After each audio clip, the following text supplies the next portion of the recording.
The following is a Dowling Catholic Sports presentation on Iowa Catholic Radio. Our coverage of Dowling Catholic High School basketball is underwritten by Ashworth Vision Clinic, Instruction Professionals, Dental Associates, Kemen, and Mercy One. Thank you for supporting Dowling Catholic basketball on Iowa Catholic Radio. And good evening and welcome to the Dowling Catholic High School gym. Alongside Steve DeVenny, I'm Mark Amadale as they are getting set for tonight's CIML Central Conference and Iowa Conference crossover game between Dowling Catholic and Ankeny Centennial. I'm joined tonight by Steve DeVenny and Coach, the Grandview Hall of Famer, the all-everything coach on the side, doing everything the right way. Welcome, and it's the final week of the regular season for the girls, and we've got I wouldn't call it a bracket buster, Steve, but we've got an interesting game because this could be a big seeding game. Centennial and Dowling both in the top 10.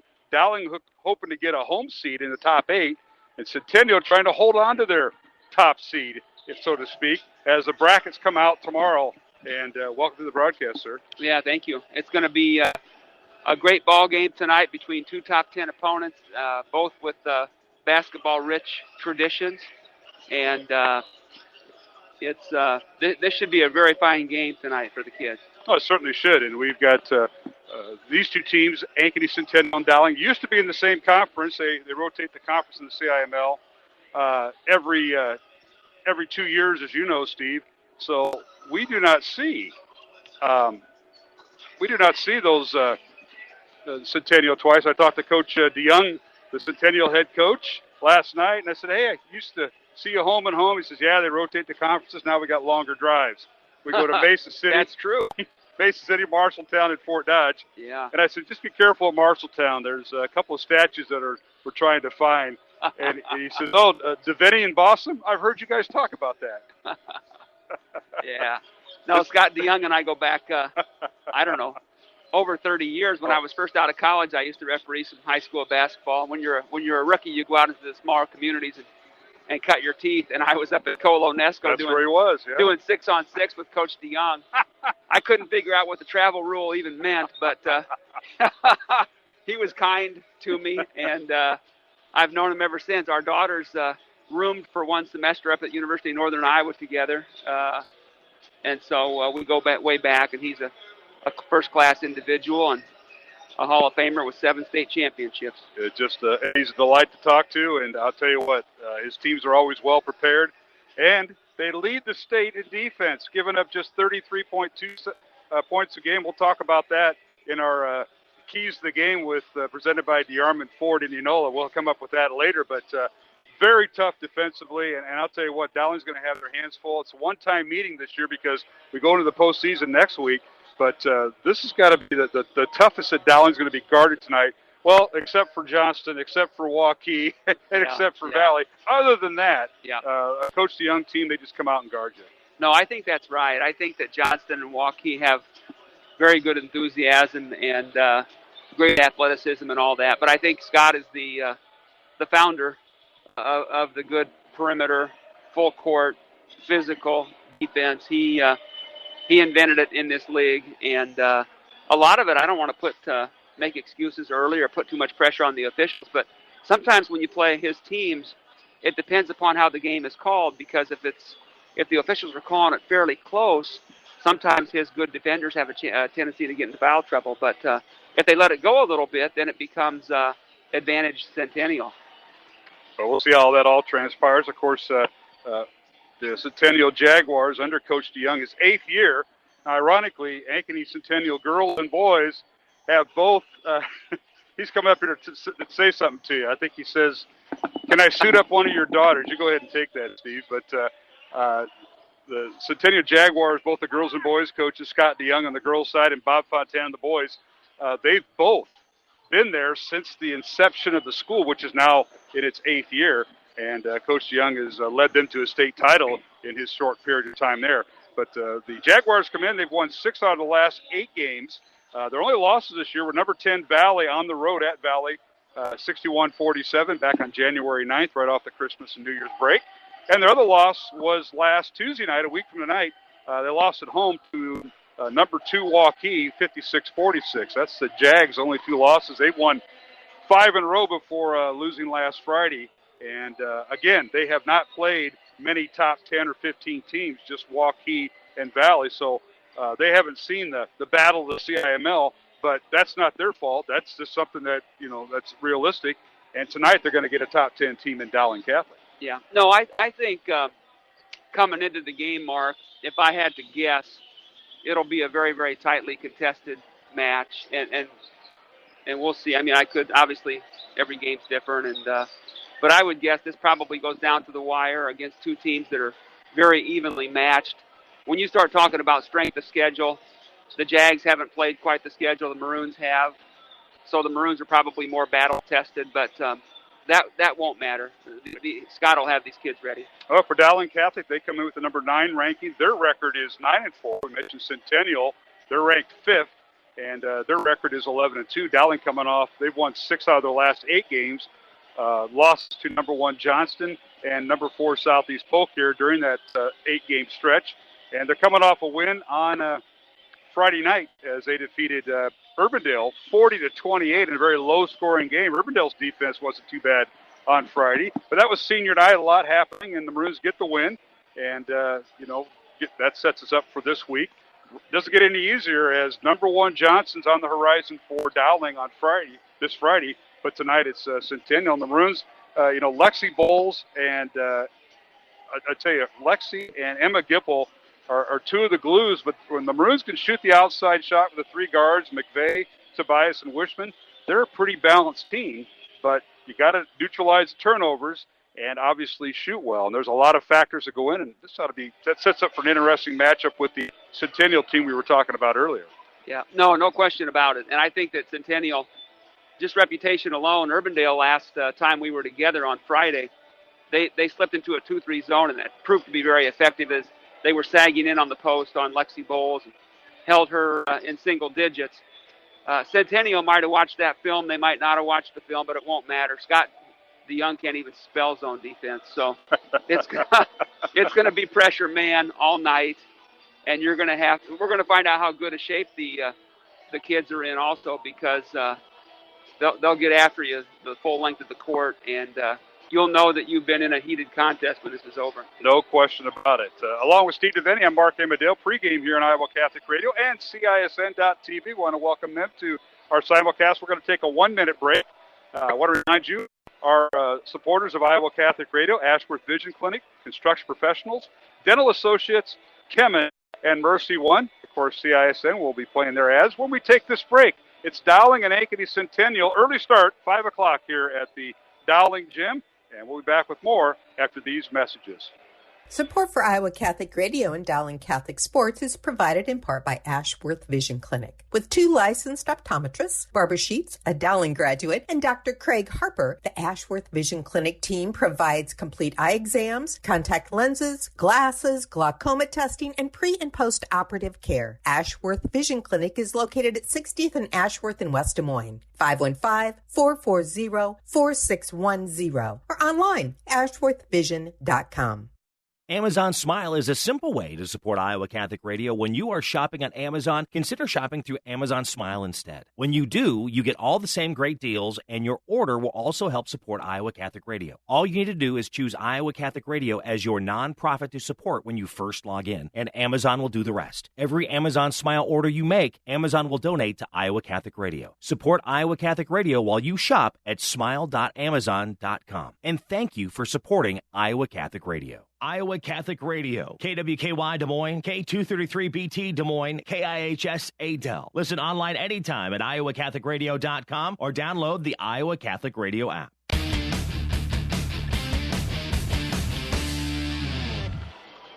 And welcome back to the Dowling Catholic High School Gym. As you can see, you're watching on CISN.TV. See, I got a coach to wave to me. Yeah, there you go. You had Coach DeYoung, and I had Coach Danner. That's okay. He was our they're trying to get some friendly comments from us. I understand how it works. Do you think they really miss the media and press row down there? They put us up here in the balcony. I know. Mark Everdale, Steve DeVinny, thanks for joining us tonight on Iowa Catholic Radio. Back at the studio, we have the dynamic duo of Jeff Piggott and Mr. Brady back there, Brady Grimm. I want to thank them for all they do. And, of course, here, CISN, we got Devin Taylor and Jeff Stark. Jeff is doing the camera, and Devin's right next to me. He's trying to stay out of our way, but he's doing a pretty good job otherwise. And we got TV and radio, my friend. These guys always do a great job. All right, well, let's go to our Keys to the Game. This is the Keys brought to you in part by our good friends from Indianola, as they've been with us throughout the year, and that's DeArmond Ford Indianola. Our Keys to the Game, a family-led business guided by their core values of hard work, trust, honesty, and integrity. Check out the all-new DeArmond Ford in Indianola, and DeArmondFord.com is their website. And Mr. Steve DeVenne, the Keys to the Game tonight for the Centennial Gals, coached by the legendary and Hall of Fame coach Scott DeYoung. Yeah, as we talked about earlier in the day when we had this email exchange, Mark, they're known for their defense. And the Jags are known for their defense, and they're really good at that. Tonight, I think they're going to have to make some perimeter shots to beat the Maroons. That's not necessarily their trademark, but they'll have to have a good shooting night. In addition to that, I think they're going to have to hold the Maroons' leading scorer, Lexi Bowles, to maybe a dozen points or less. When Lexi scores in the paint, Maroons are very difficult to beat. If Ankeny Centennial is able to hold her in check, that should help their chances for a W. And Steve, what about the Dowling's Keys to the Game? The Maroons and head coach Kristen Meyer in her 5th year at Dowling. The Maroon Keys tonight. Well, I think for the Maroons, we talked about it's an unbelievable stat. The Centennial Jags give up an average of 33 points a game. That's unbelievable in this league. So Maroons are going to have to handle that pressure. It's going to be tough and it's going to be physical. That's just what they do. The Maroons are going to have to handle that. If they don't handle that well, it's going to lead to some transition baskets. That's another key. They're going to have to limit those. They're going to have to make Centennial beat them tonight in a half-court set. All right, that is our Keys to the Game, presented by DeArmond Ford Indianola, a family-led business guided by the core values of hard work, trust, honesty, and integrity. Check out the all-new DeArmond Ford in Indianola at DeArmondFord.com. Our thanks to Steve DeVenne for our Keys to the Game. And now the starting lineup, so we'll start with the visitors from Ankeny Centennial, the Jaguars. Head coach is Scott DeYoung in his 8th year as the Jaguars head coach. 132 wins, 46 losses, 74% winning percentage, and overall, this is his 32nd year.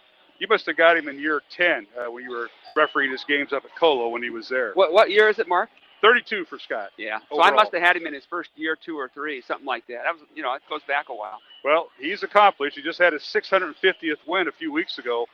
657 wins now, 165 losses, 80% winning percentage. The assistant coaches for Ankeny include Dave Runchie, Rachel Henders, and Andy Fenn. And Denny Albertson, I want to say shout out to him. He's watching, I'm sure, on CISN.TV. He has taken a sabbatical this year. Hopefully he'll be back next year as a volunteer coach. Let's take a look at the Jags. One guard, Bella Robin, a 5'8 senior, averaging just over 7 points, and leads the team with 7.5 rebounds. Showwear number 2. The other guard is Avery Porter. Porter, a 5'6 sophomore, averaging 5.5 points, leads the team with 2.5 assists.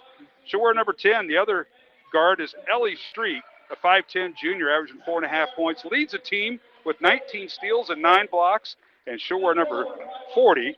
And at one forward, Jackie Pippett, a 5'11 senior, averaging 7.5 points, leads the team with a 95% free throw percentage, and she will wear number 15. And the other forward is Maggie Phipps.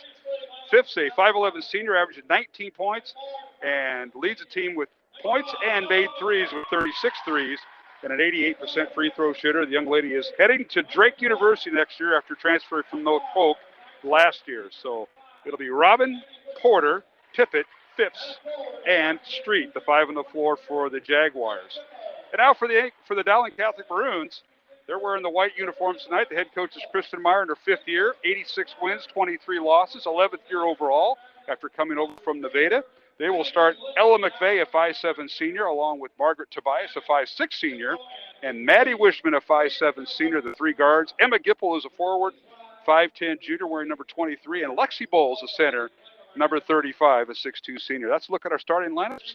We're going to take a break and come back with the start of tonight's game, the tip-off. But first, a word from Dr. Dan Ryan, the president of Dowling Catholic High School, and our pregame prayer with Father Ryan Andrew here on Iowa Catholic Radio and CISN.TV. Hi, this is Dr. Dan Ryan, President of Dowling Catholic High School, and welcome to another season of exciting Dowling High School basketball. We are proud to be partners with Iowa Catholic Radio, not only broadcasting basketball, but also being partners in preparing Christ-centered leaders for life. Go Maroons! Hello, my name is Father Ryan Andrew, and I'm the chaplain at Dowling Catholic High School. Let us pray for the coaches, players, and trainers tonight for this athletic competition. In the name of the Father, and of the Son, and of the Holy Spirit, amen. Heavenly Father, we thank you for all your gifts. We ask you to bless all those involved in this athletic competition tonight. We ask that you keep them safe, and that they all show good sportsmanship. We ask this through Christ our Lord, amen. All holy men and women, pray for us. In the name of the Father, and of the Son, and of the Holy Spirit, amen.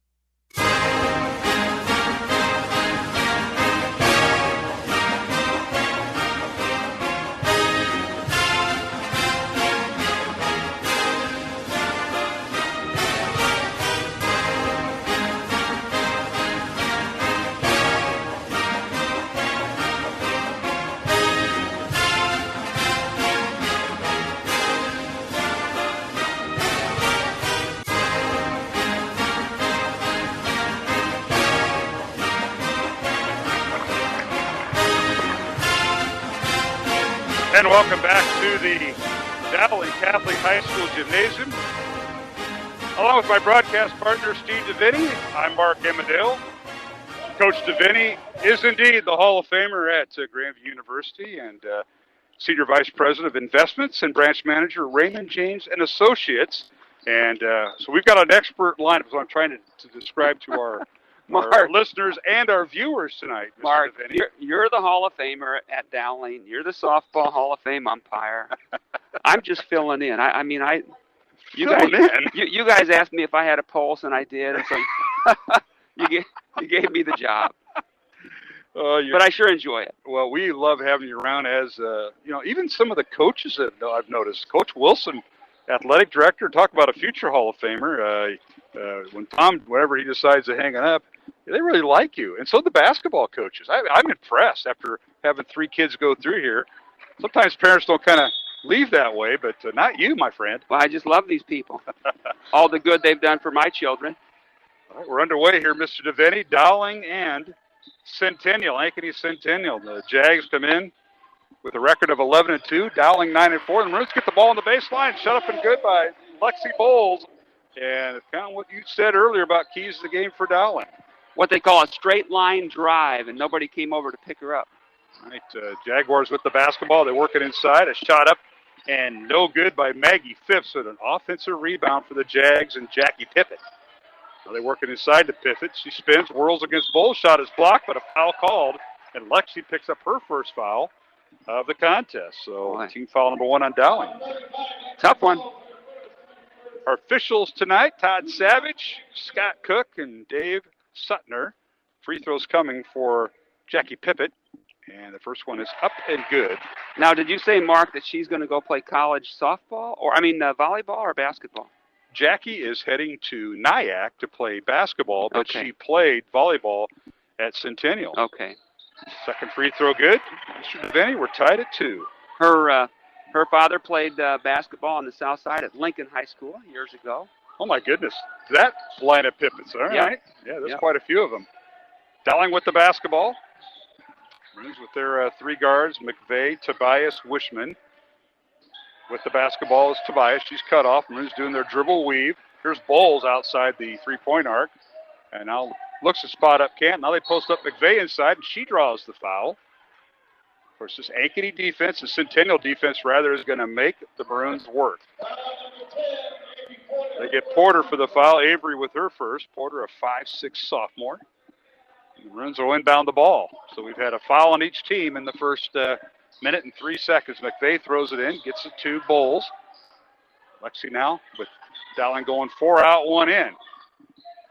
She leaves it for Tobias.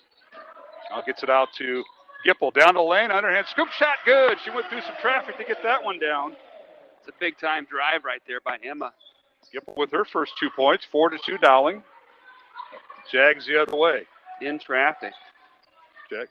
And now steal by Dowling. Gipple with the steal on the pass that time And now pull-up jumper up and an offensive foul called to wipe the basket away from Gipple after she stole it away from Jackie Pippen. So Emma with her first foul, second team foul on Dowling. Jaguars in their visiting dark uniforms, white numbers. They got the black on tonight, it looks like. Yep. As they go left to right towards the north basket here at the Dowling Gym. And of course, the Maroons, a home team, white uniforms, maroon numbers, and trim. Both teams in man-to-man defense. Dowling stays man. They post up inside Pippett on the left side. Her shot is blocked by Bowles, and they're going out of bounds off Pippett. So it'll be Dowling basketball, and good defense that time by Lexi. Yeah, very good defense. You know, when Pippett starts to drive, you take a deep breath and wonder if that might pick up her second foul on Lexi, but she stayed away from the body contact and blocked it off of Pippett and out of bounds to the Maroons. Pippett at 5'11", a senior. Bowles at 6'2", and a senior. Here's McVeigh down the lane. Her shot up off the glass. Good. Help defense that time by Centennial and Bella Robin, but McVeigh gets it to fall, and it's 6-2 Dowling. Maroons by 4. Maroons have an early aggressive attitude, dribble drive penetration. Here's Phipps, the Drake recruit, putting it in from the free throw line. Nice little dribble to get her game going, and Maggie Phipps averaging 19 points, leading Centennial. Cuts the score to 6-4 Dowling. 5:20 remaining, first quarter from the Dowling Gym as we simulcast tonight on Iowa Catholic Radio and CISN.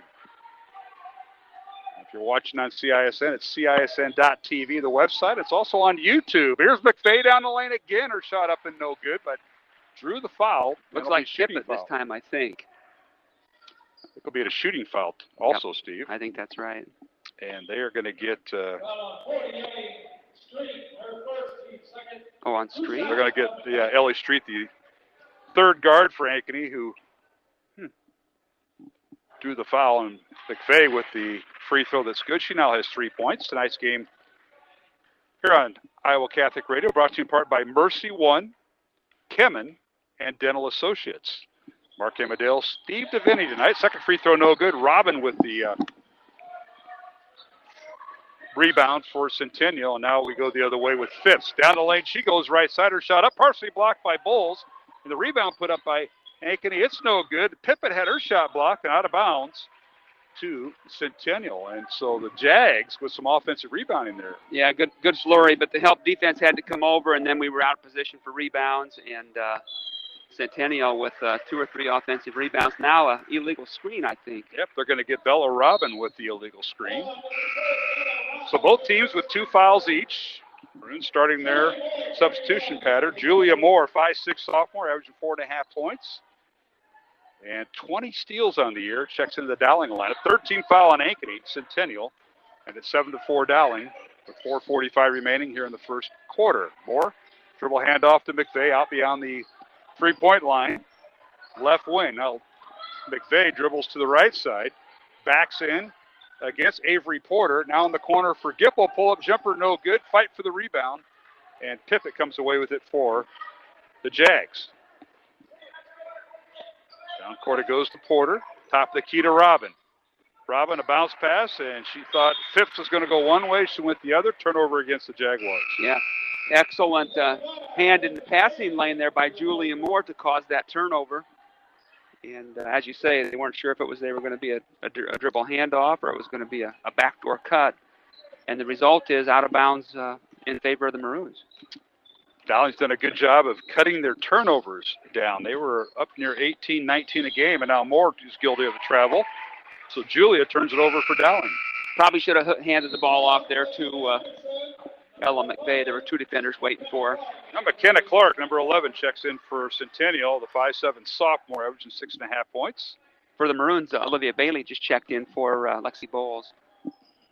So the only gal and she's available tonight for Dowling, who's been in the rotation, Lauren Frerick, sat out a few games, injured her ankle in the game we did at Southeast Polk, but she is ready tonight to come off the bench and provide that spark for the Maroons. She has not been in yet. All right, here is Ellie Street with the dribble handoff, goes to Phipps in the lane. Her shot off the glass, good. Maggie Phipps with her 4th point. Very creative on the dribble. 7-6 Dowling. Phipps cuts the Dowling lead to 1, and the Maroons now with the basketball. Now here's McVeigh, a catch and shoot from 3. It's no good. And Olivia Anderson in there for Ankeny with the rebound. So Coach DeYoung went to his bench, now whistling a foul in transition on Dowling. That time Julia Moore got caught with the reach as opposed to moving her feet. Now we're going to see Lexi Bowles check back in for Dowling as McVeigh and Gipple check out. Margaret Tobias also checked back in. And Tobias re-enters the lineup. She was starter. Thank you, Steve. 3:20 remaining, first quarter, 7-6, Dowling Catholic with the lead. Now Fifth with a long three from left wing. It's no good. And it'll be out of bounds to Dowling as Moore had a hand in her face. Yeah, good job by Julia there. She just didn't quite have her feet set, and so she came up short. Julia Moore, 5'6" sophomore. Of course, her twin sister Sarah, number 11, may get into the game. Julia the left-hander and Sarah the right-hander. Now in the backcourt, nearly losing the basketball was Tobias, but she tracks it down. Gets it to Moore. What the Jags do to you. Left side to Wishman. Now over to Moore on the baseline. Bounce pass inside, knocked away nicely by Olivia Anderson. Anderson, a 5'10" junior in the rotation for head coach Scott DeYoung. We haven't seen Lizzie Strom in there yet, number 24, but she is the other reserve that'll get into the rotation. Now a bad pass by Bailey, stolen away by Pippett. She drives down the lane. A layup is up and no good. Rebound Ankeny Centennial. A putback good by Olivia Anderson, who ran the floor well. Didn't get her checked out there, checked off the boards rather, and easy putback. So Centennial back to it has its first lead tonight of a 1-point lead with 2:35 remaining here in the first quarter. 8-7 Centennial over Dowling, and now we got a whistle and a foul on the Jags. As dribbling to the basket was the Maroons, and they're going to get McKenna Clark will pick up the foul, 5'7" sophomore.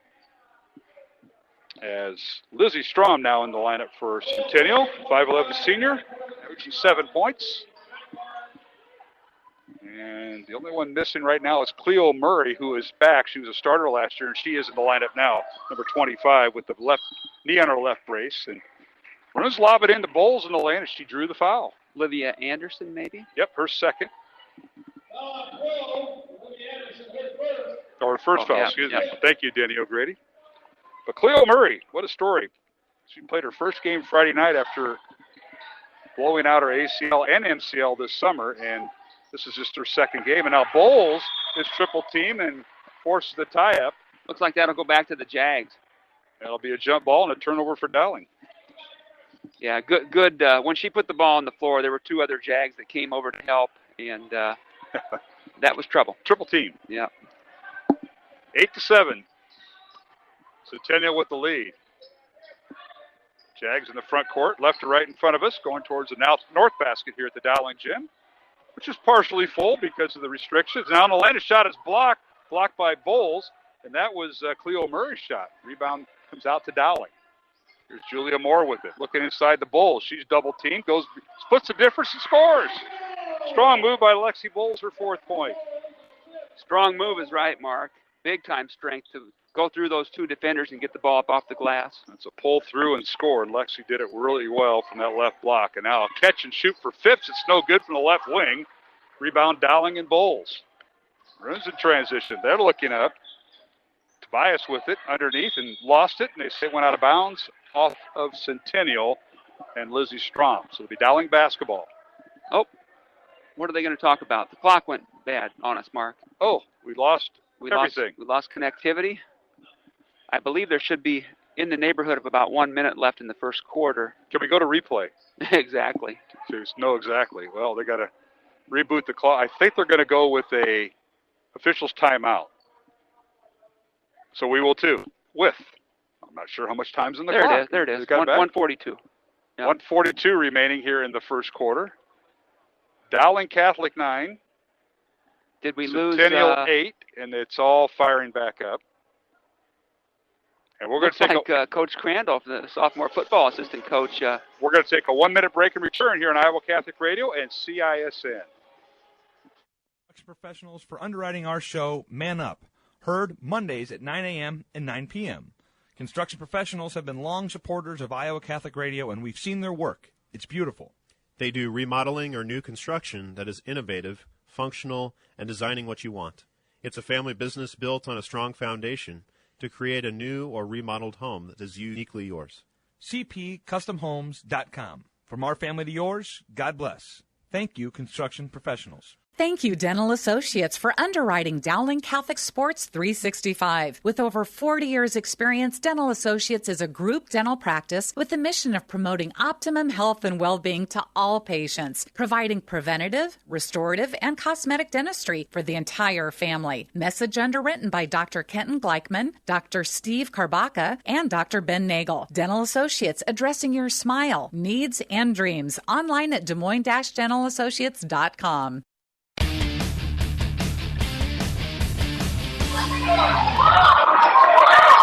And we're back here at the Dowling Gym after the technical delay with the clocks going out here. Scoreboard's going out. Minute 13 remaining. Dowling Catholic 9. Ankeny Centennial 8. Mark Emmerdale, Steve DeVinny. Final 65 seconds, and now a steal by Cleo Murray as the Maroons were running their offense, and obviously Centennial playing tremendous defense, and they get loose to get the steal. And now a shot up and no good by Strom. And a whistle and a foul called on the rebound on Dowling. They're going to get Bowles for her second foul with 55 seconds remaining here in the first quarter.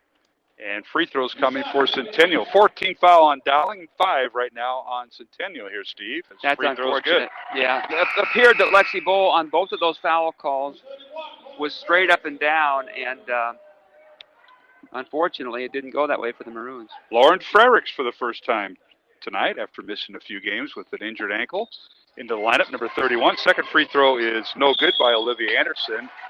And we're tied at 9. The ball is knocked out of bounds on the scuffle or the scramble rather for the rebound.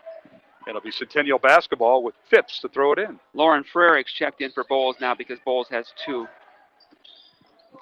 There's Phipps with it, dribbles in the lane, step back on the free throw line, pull-up jumper, good. Nothing but the bottom of the net. Maggie Phipps with 6 first quarter points. And Centennial with the 2-point lead. Excellent step back.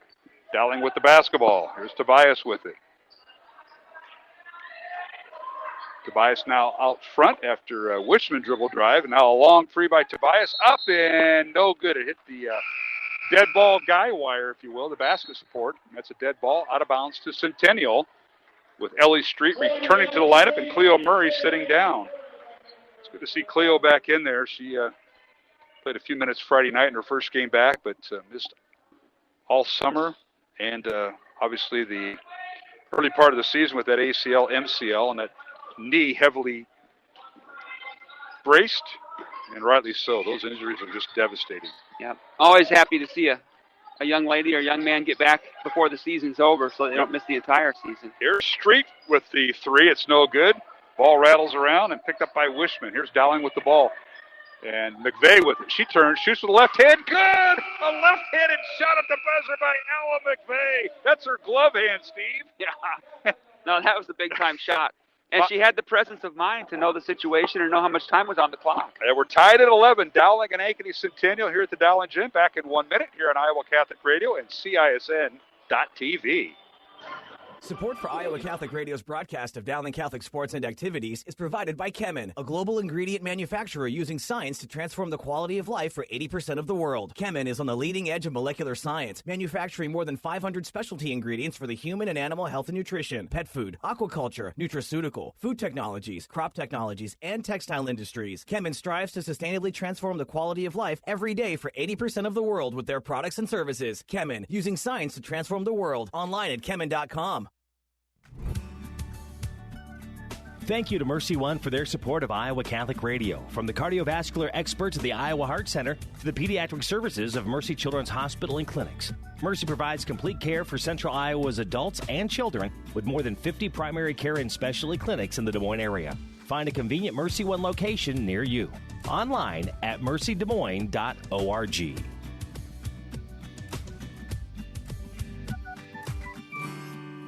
Iowa Catholic Radio, KWKY Des Moines, K233BT Des Moines, KIHS Adel. Listen online anytime at iowacatholicradio.com or download the Iowa Catholic Radio app.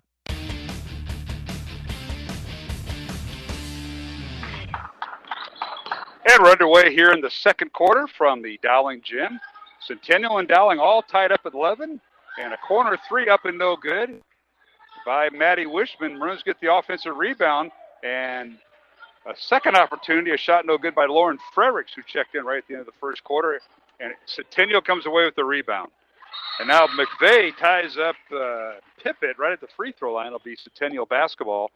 As Steve DeVinny, both teams tied at 11 at the end of one quarter play. Dowling was 1 for 1 at the free throw line, and Centennial 3 of 4. Team fouls now. Centennial with 5, Dowling with 4. Inbounds play, and a nice pass that time from Phipps as she found Pippett for the basket. Screen the screener. We got caught in the screen. Centennial leads 13-11, largest lead. Dowling's led by 4 in that first quarter. Centennial is led by 2, which they do now. Dowling in the front court, right to left, towards the south basket here at the Dowling gym. The basketball is Tobias. Leaves it for Frericks in the lane and loses it out of bounds. Yep. As she was dribble penetrating, they got a hand on the ball, and then she just kind of panicked and tried to get it to the girl in the corner. I think that one might have been Wishman.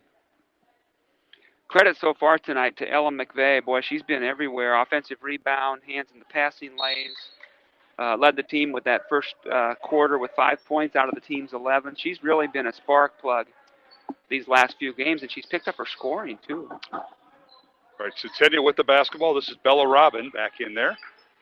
Leaves it over for Ella Street. There, a little dribble weave. Here's Porter with it. Avery the pass on the right side to Phipps. This is Maggie on the baseline. Cut off nicely by Tobias of Dowling. Now a long three by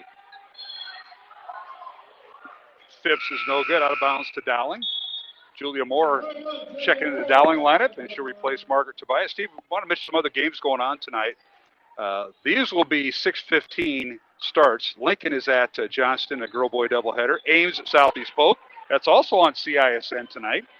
Roosevelt at Urbandale and Hoover at Ankeny, as we have a whistle and a foul as Dowling takes the ball up, and Avery Porter will pick up her second foul. Now, boys only game, second-ranked Waukee traveling to Bellevue, Nebraska, taking on the number 2 team out of Nebraska and the number 23 team nationally, Bellevue West, with a record of 18-1. That's a 6 o'clock tip-off. And then another boys only game, Mason City at number 3 Valley tonight. That'll be a 6:30 start at the Bill Coldiron Fieldhouse at Valley High School. So that's getting you up to date on what's going on in the CIML tonight. Dowling with the ball. Here's McVeigh in the lane. Her shot up, no good. Ball tipped into the hands of Centennial. Done nicely by Robin. Bella Robin with the tip right into her teammate's hands. And now here's McKenna Clark. Pull-up jumper, good. Clark, the sophomore, with a nice basket there. She has 2 points. Yeah, good-looking player. I mean, you can tell that she's lacks a little bit of experience, what some of the other kids have, but she's made some good basketball plays so far tonight. Last foul on Centennial was their 6th team foul. Now a corner three up and no good by Frericks. The ball goes out of bounds to Centennial. That's too bad. Jags with their largest lead right now of 4 points. Yeah, they're going to keep grinding on you. They're going to play good defense. Maroons have had some good looks from beyond the arc, but so far unable to make any of those threes. They don't have a three-pointer yet so far tonight. Our Jaguars with it. And, of course, they have it in their front court now. Here's Pippett with the shot. It's no good. Offensive rebound and put back up and in. That is Ellie Street, the 5'10 junior, with the basket. Yeah, with Lexi Bowles and those 2 fouls on the bench, there's not quite the defensive presence down there in the paint to guard the rim. Fouling with the ball. This is McVeigh. Frericks has taken Lexi's spot. We've also seen Olivia Bailey in that spot, so we'll see what happens here. Now, pull-up jumper by Julia Moore is off the mark, no good. Dowling is went cold, and the rebound will be Dowling's out of bounds. I say it was tipped out of bounds. We've got a timeout on the floor called by Dowling, and it'll be a 30-second timeout I'm seeing, and we'll go with that. 5:09 remaining here in the second quarter, 17-11. Ankeny Centennial with the lead over Dowling Catholic. This is the Jaguars' largest lead of 6 points with 5:09 left to go in the second quarter. And Steve DeVinny, your thoughts this far? You talked about your keys to the game. We talked earlier about some of the things that Ankeny's going to wear on you. They're going to pick you up full court and try to wear you down. You just have a tendency, and I've been watching Scott's teams for 30 years, but when you play against the Jaguars, all of a sudden your shots feel a little bit rushed. Their defensive players are on you a little bit quicker than most other defensive opponents that you've played so far this year. It's why he has 80% winning percentage in his career, and this is his trademark. It's just great defense. Tonight's game on Iowa Catholic Radio brought to you in part by Ashworth Vision Clinic, Construction Professionals, and Kemen. Mark Amadale, Steve DeVinny tonight as Dowling inbounds the ball, and it's tapped away by Centennial. They're always getting a hand in the passing lane. Jags come in, giving up just 33.2 points per contest. That's number 1 in Class 5A in defense. So see if Dowling can overcome that. And here's Frerichs to the lane. Her shot no good, but Gipple with the offensive putback and basket. Emma Gipple with just her 4th point here in the first half, 17-13 Jaguars. Important drive there by Frerichs. And now with the basketball, it's Cleo Murray. Her shot's no good. Rebound Dowling. Here's Julia Moore with them. Maroons want to transition. Ankeny Centennial gets back on defense. Julia in the lane. Now cut off in the left block. Gets it out to McVeigh with 4.5 remaining in the half. There's Moore with it. Dribble drives. Gets in the corner to Frerichs. Tries to get it back to the top of the key to Wishman. And it's going to be over and back as Wishman tracks it down right in front of Cleo Murray. Here comes Lexi Bowles back with 4:24 to go in the second quarter. Coach taking a little bit of a risk here, and she'll replace Lauren Frerichs. Now, Fran McCaffrey wouldn't do this at Iowa. He just leaves those guys 2 fouls, you're automatically done for a half. I think that's right over in Iowa City. They've been struggling a little bit lately, haven't they? Well, yeah. Lost 4 out of 5. A little different here. We're going to see Lexi come in and play with 2 fouls. Guarantee you. The veteran Coach DeYoung. And now a steal by Dowling. McVeigh kept that alive, tips it to her teammate. Tobias with a layup. It's no good with the left hand. And a foul on Centennial. And they're going to get McKenna Clark for her second foul. That'll be a 17th foul on Ankeny Centennial. Who was that on, Clark? Clark, yep. That's her second. Dowling with 14 fouls with 4:20 remaining here in the second quarter. Big time tip again there, too, Mark, by Ella McVeigh. And the free throw good by Tobias. That's her first point of the night. Margaret Tobias, a 78% free throw shooter on the year. Second free throw coming, and it's good. Margaret. 2 for 2 at the line is Tobias. Want to thank Ashworth Vision Clinic, Construction Professionals, and Dental Associates for supporting our broadcast all season long on Iowa Catholic Radio. Mark Amadale, Steve DeVinny. Now Phipps in the lane. She has it stolen away by Julia Moore, and the ball is loose on the floor, picked up by Gipple. Emma with it, waits her teammates to clear, and gets it to McVeigh with just under 4 minutes remaining, and Dowling a chance to tie or take the lead as they trail by 2 here, Steve. Yeah, good defense on that other end of the court there. Getting the hand down on the dribble, and then everybody going to the floor to try to get the loose ball. Great hustle by the Maroons. Ellie Street set the check in for Ankeny, number 40. Here's Bowles. She's converged on the lane, leaves it for Moore. Julia looking inside, now getting in the corner. That's Gipple with it. Up top to Moore. On the handoff, here's Tobias. Looks in the lane. It's cut off nicely by McKenna Clark. Out to McVeigh. Maroons doing a good job of patience, and Centennial Jags doing a great job on defense. Here's Gipple with it. Emma spins in the lane. Now has the ball deflected out of her hand. Backdoor cut by McVeigh. Reverse layup, no good. Fight for the rebound. Moore in there, and finally taken away by Pippett and Ankeny Centennial. Good flurry there. We haven't used the word dog fight, but that's always what you get when you get Scott DeYoung's teams. Here's Pippett, a nice move right around Bowles. Layup good. Jackie Pippett with her 6th point tonight.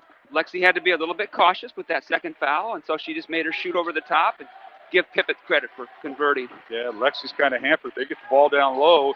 She just has to be a statue and put her hands up. And now Bowles in the lane. A shot off the glass, good with the right hand. Lexi Bowles. Incredible.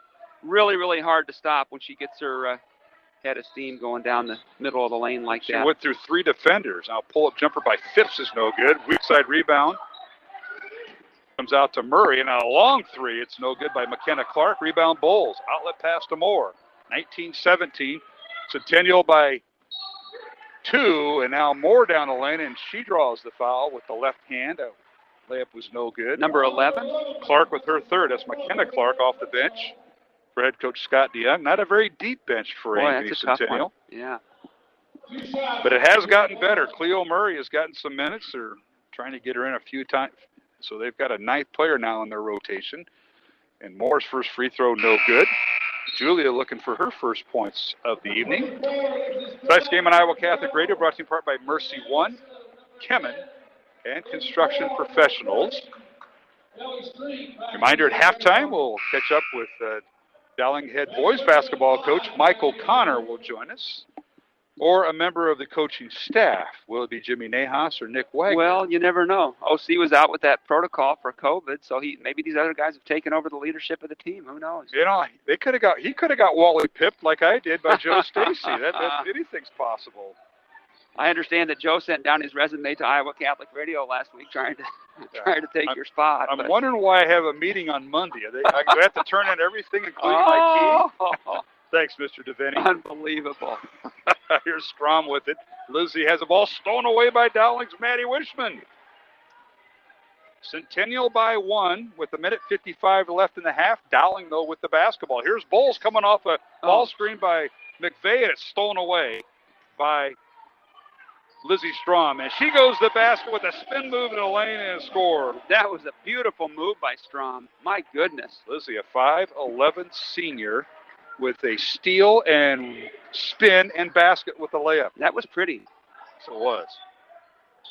21-18, Centennial by 3. Minute and a half remaining in the half. Dowling with the ball. Tobias underneath the Bowles, and her shot up and good as Bowles got around Ellie Street. What an excellent pass there by Tobias. 8 points for Bowles. 21-20. Centennial by 1. And this is Strom. They're going to get her for the travel. So far, Mark, this has been everything that we thought it would be.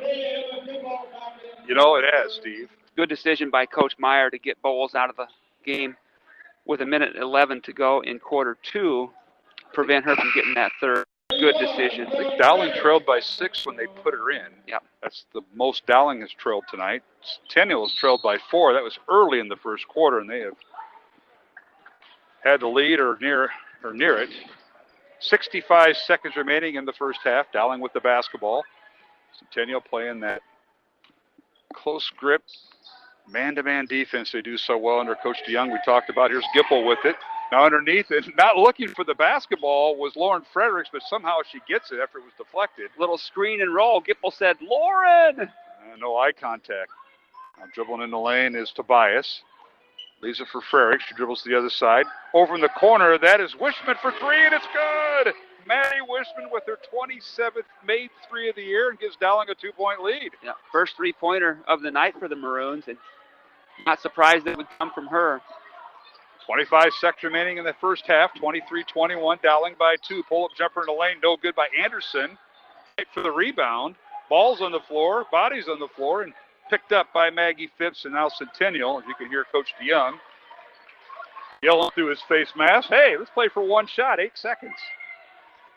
Now ball screen by Anderson. Here's Phipps. Rolling in the lane. Pull-up jumper up and off the rim. No good. Weak side rebound. Gipple.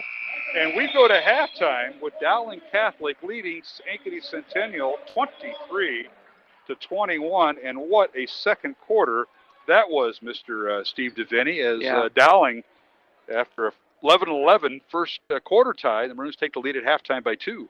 Yeah, excellent first half. Highly contested, very, very physical. Maroons were able to get to halftime without Lexi picking up her third. That's a big deal. And so, yeah, it should be a heck of a second half, and it's exactly as it's playing out how we thought it would. Well, we're at halftime, and Dowling outscoring Ankeny Centennial 12-10 in that second quarter. Dowling Catholic leads at 23-21. The Maroons ranked 9th with a record of 9-4 in Class 4A out of the CIML Central Conference. And Ankeny Centennial ranked 5th with a record of 11-2. They come out of the CIML Iowa Conference. And it's Dowling leading at halftime 23-21. And we'll take a break and come back here on Iowa Catholic Radio and CISN.TV. Support for Iowa Catholic Radio and Dowling Catholic Sports is provided in part by Ashworth Vision Clinic. With 2 licensed optometrists, Barbara Sheets, a Dowling graduate, and Dr. Craig Harper, the Ashworth Vision Clinic team provides complete eye exams, contact lenses, glasses, glaucoma testing, and pre- and post-operative care. Ashworth Vision Clinic is located at 60th and Ashworth in West Des Moines. 515-440-4610 or online, ashworthvision.com. Iowa Catholic Radio is now available on your smart speaker, like the Amazon Echo or the Echo Dot. All you have to do is set up the Iowa Catholic Radio skill. You can listen to Iowa Catholic Talk Radio or Music Radio whenever you want. Step 1, say, Alexa, enable the Iowa Catholic Radio skill. Or enable it through your Alexa app. Step 2, say, Alexa, open Iowa Catholic Radio. Step 3, Alexa will give you a choice to listen to Iowa Catholic Radio Talk or Iowa Catholic Radio Music. Now enjoy listening to Iowa Catholic Radio through your smart speaker.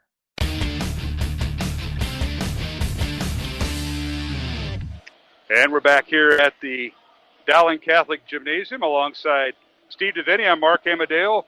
Halftime of the girls' contest, and it is Dowling 23, Ankeny Centennial 21. I'm now joined by the assistant coach. Well, he was a co-head coach there for a while OC was on a protocol, COVID protocol, and that is Nick Wagner. And Coach, thanks for joining us.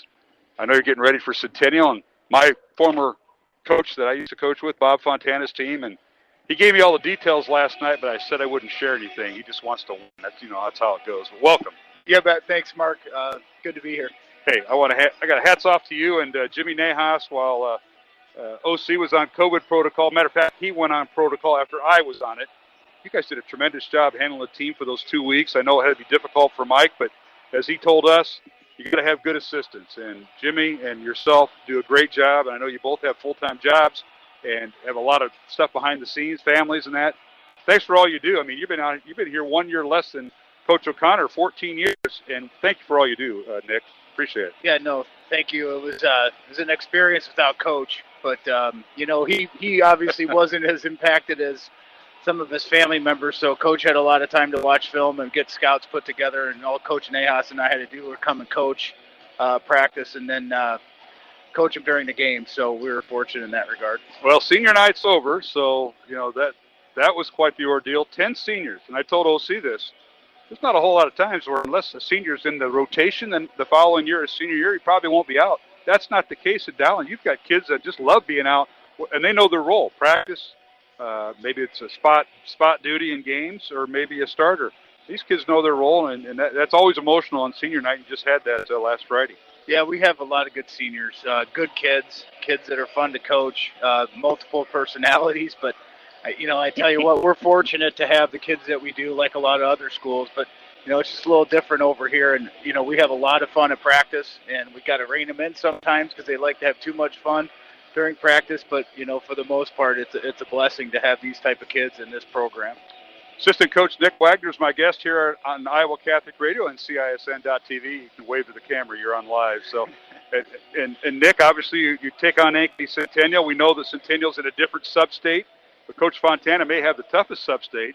This is the only time we meet him this year. Usually it's a home and home with Centennial and Ankeny and Ames. This year they switched the conferences around, so you only meet him once. And talk about this matchup tonight with Centennial. Obviously, they've got some players, the Cruz kid and McAleer. They can shoot the ball. But as Bob told me last night, Coach Fontana, they don't have the size to match up with Dowling. Yeah, but, their guards are really good. I mean, Cruz has been there for this is his third year. McAleer played a lot last year, so they have really good guard play. And so what we have as a size advantage, they probably have, from experience from a guard standpoint. So with Cruz and with McAleer, they have two proven guards. And so we're going to be tested on the perimeter. And, yes, we will have a size advantage, but that also poses issues for us defensively, because we'll have to have our bigs, Jack and Ryan, Andrew and Jalen will have to come out from outside the post, and they'll have to guard on the perimeter, and that's going to challenge us tonight. Cruz, I know, is battling an ankle injury. He's going to play, but he'll be limited. And then they lost one of their top subs, Caden Kelly. Remember his brother played for him, Preston, a year ago, and he's out with an ankle injury, so they won't be able to go. They got a little bit shorter bench tonight. But for Dowling, getting Matt Riebe back, I know he had 1 point on senior night, but just seeing him out there had to give the team a lift, and Matt a lift after he was off for a couple weeks with COVID protocol. Yeah, Coach made a good point the other day. We haven't been together as a team since the Ames game, so that was 2-3 weeks ago. Finally, we got everybody back tonight, or Friday, I guess, and then, Matt's got a couple practices under his belt since. So, we feel good where we're at right now coming down the stretch. But it's just important that we continue to get better, and we come out and play well tonight against a really good Centennial team, even despite the kids that they may have that are a little limited or out of the lineup, they're still talented enough, and it's going to be a tough test. Again, we're visiting with Nick Wagner. He's the boys' assistant basketball coach at Dowling Catholic here at halftime of the girls' contest as the Dowling girls lead Centennial 23-21. And Nick, last Friday night, Dowling come away. You avenged the loss at Urbandale. You beat him here on senior night 65-47. Knocked down 12 threes. More importantly, and this I think is the stat of maybe the month, only 9 turnovers. You've been up there 15 to 20 turnovers on the year, averaging about 17. You knocked it down to 9 on Friday. That had to be a big uplift when you talk to the kids on Saturday or Sunday. We've noticed that, trend the last 3 or 4 games that we've been taking care of it better. And watching us this year, there are times where we struggle to score. And when we struggle to score, plus we turn it over, we put ourselves at a significant disadvantage. And so the more that we can take care of it, the more that we can value the basketball, the better opportunity we're going to have to stay away from those droughts, or to where our opponent has more opportunities to extend a lead or to cut into a lead. So taking care of the ball is huge for us, and that just comes down to decision making. And we're leaning on some seniors now down the stretch to really continue that trend as we get down into the sub-state in the final 4 or 5 games of the year. Well, that'll lead me to the keys to the game tonight. I mean, Dowling's kind of decided this series. Since Centennial started basketball, the Maroons are 6-3 against Centennial. You guys split last year, each winning on your home court. You only meet once this year.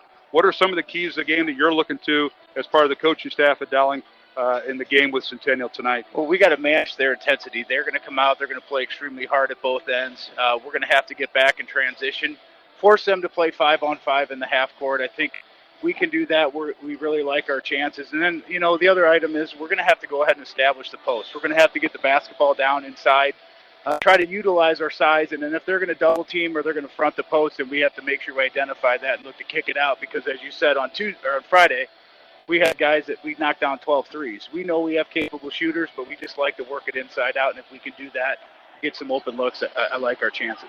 Coach Wagner, thanks for all you do. Assistant coach, 14 years here at Dowling.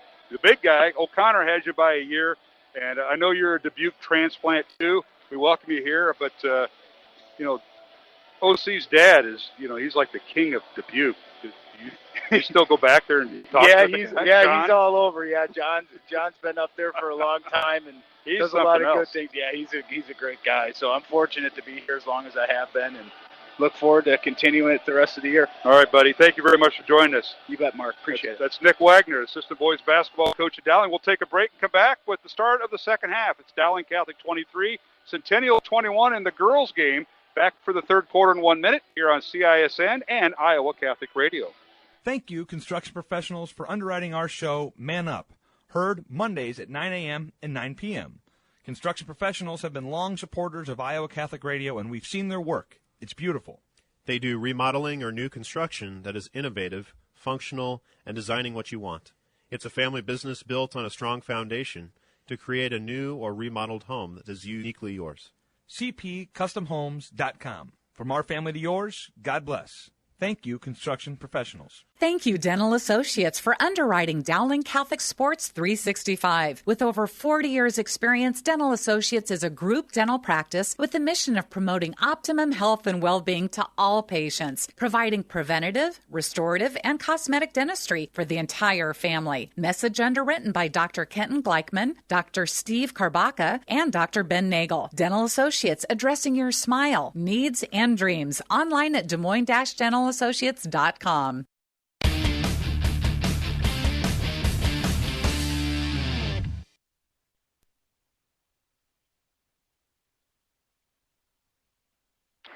And we're back here at the Dowling Gym as we're underway here in the third quarter.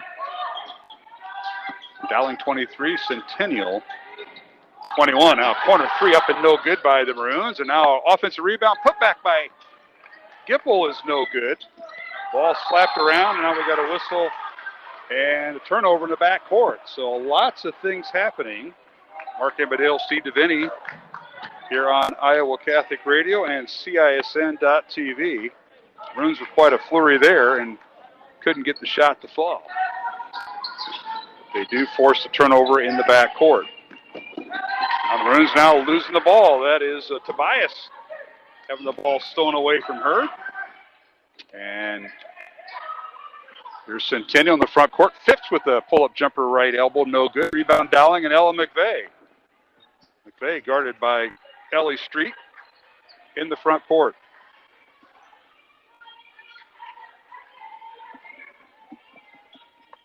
Dowling with their offense. Maroons in the first half. As they get the ball inside to Bowles. Her shot is no good. And the rebound cleared out of there by Centennial. Dowling led by as many as 4. Centennial led us by as many as 6 in the first half. And the Jags with it here. They switch baskets going towards the south basket here at Dowling. Jaguars in their road black uniforms with white numbers. A three-pointer no good by Phipps. And now a whistle and a jump ball called as Gipple with the rebound there, Mr. DeVinny. Yep, the Maroons had the ball to start the second half, and so it'll go back to the Jaguars at their end of the floor. First minute and a half, both teams have had some good looks, but no points yet. Number 40. And Street. That is Ellie Street with the basket, and we're tied at 23. So Street with her 4th point tonight. Dowling with the ball. Bodies hit the floor now, still by Avery Porter. Jags with a 2-on-1. They get it to Robin. Her shot up and no good. Blocked out of bounds by Lexi Bowles. Nice to have her back in there with only 2 fouls. She is an amazing shot blocker with her height and her agility in there. Yeah, Lexi came back and played the last couple of minutes with 2 fouls after being on the bench most of that second quarter. But coach saw enough. Now a turnover by Centennial. Dowling with the basketball. They go towards the north basket here at the Dowling gym. Here is Gipple, guarded tightly by Robin. Picks up her dribble, gets it up top to Lexi Bowles, who's guarded by Pippin. Maroons will start their offense. Top of the key is Margaret Tobias. Tobias picks up her dribble against Ellie Street. 5:40 remaining, third quarter, tied at 23 in this top 10 matchup between Dowling and Ankeny Centennial. The Maroons ranked 9th, Centennial ranked 5th in Class 5A, the large schools here in the state of Iowa. Now Gipple in the lane, and she has the ball knocked out of bounds. Might have been blocked out of bounds by Robin. Yep, number 2. Bella Robin with the block shot. Tobias is out of the game to take a breather. In comes Julia Moore, and the rotation continues for the Maroons. Dowling was 4 out of 5 at the free throw line in the first half. Centennial was 3 of 4 at the line. Gipple just made about a 14-footer, and the Centennial Jags have let her have that shot all night. Well, so she's Gipple had made 1 3 all year. They're going to let her have the outside shot, and now we got traveling called on Bella Robin, turnover against Centennial. But that is something I noticed in the Dowling half-court offense in the first half, is Gipple was out beyond the three-point arc, and Centennial sagged off her because she's only knocked down 1 3. That was a big, important basket for her. It was a good 14-footer, and they left her unguarded, and she knocked it down. All right, here's McVeigh with it as Maroons run their dribble weave. Wishman over to McVeigh for 3. No good. Good hustle that time. Julia Moore, she actually takes out a cheerleader and herself. Excellent hustle. Saved into the hands of Centennial. And they drive down, and the ball's poked out of bounds. Robin, or rather Porter, had it knocked away by McVeigh. Let's hope the cheerleader's okay. She's back at it. That's what we're looking for. You always want to do that. Dowling was led by Lexi Bowles at halftime with 8 points. Emma Gipple had 4. She now has 6 points. 1 point for Julia Moore, 3 points for Maddie Wishman, 2 points for Margaret Tobias, and 5 points for Ella McVeigh. The Dowling scoring in the first half as here's a shot with the left hand, no good by Robin. Ball tracked down by Pippin. Jackie feeds it underneath to Porter, and it's thrown away by Dowling. Excellent effort both sides, but a little bit sloppy. Maroons in the front court. They get it over to Moore. She'll shoot the 3 and miss everything. No good, too strong. And Gipple with the putback on the weak side, and her shot is no good. Draws the foul. Looks like that'll be on Pippin. And it'll be her first foul. And the first foul of the second half on Centennial with 4:22 remaining. Here in the third quarter, Mark Amadeo, Steve DeVinny from the Dowling gym. Gipple's first free throw is no good. Emma known for her offensive rebound prowess, and she was on the glass again that time. Leads the team with averaging 9 rebounds a game. Second free throw by Emma is good. She now has 7 points. And now a steal by McVeigh. Layup is no good. And the rebound out to Street, who had the ball stolen away from her. Now whistling a foul on Dowling. Is that Gipple? I think they're going to get Emma for her second. Now we've got a timeout called by Scott DeYoung and the Ankeny Centennial Jaguars. That's a 30. And we'll keep it here with 4:13 remaining. Here in the third quarter, it's 26-23, Dowling Catholic leading by 3 over Centennial. Mark Amadale, Steve DeVinny. And we want to thank our group here, Devin Taylor and our producer, and Jeff Stark, our cameraman for CISN. And, of course, back at the Iowa Catholic Radio Studios, we want to thank Jeff Pickett and Brady Grimm, who helps out with the broadcast tonight on the radio side. That guy there is Steve DeVinny, the Hall of Famer from Grandview, investment banker, all and everything else he does, and coach. How about this timeout by Coach DeYoung? What do you think he was trying to get across to his team? They've turned it over 3 or 4 times early here in the second half. Unfortunately, Ella McVeigh could not convert that layup after the steal. Had she converted that, it would have been a 5-point deficit. So I'd probably just try to hold the troops together and see if they can't run a good set here in the half court. Ella was our guest at halftime of the boys' game last Friday night, and a senior night win for Dowling over Urbandale. Now, pull-up jumper good by Pippett after a nice offensive run that time by half-court set that time by Centennial. Yeah, little dribble weave, and they came over off of Pippett to help on the dribble, and she was wide open for a 15-footer on the baseline. Pippett with 8 points in the contest. And now Dowling with the basketball. Maggie Phipps had 6 points for Centennial at halftime. Pippett had 6 points at halftime, now has 8.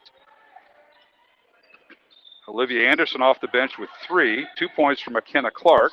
Avery Porter has not scored, and neither has Bella Robin for Centennial.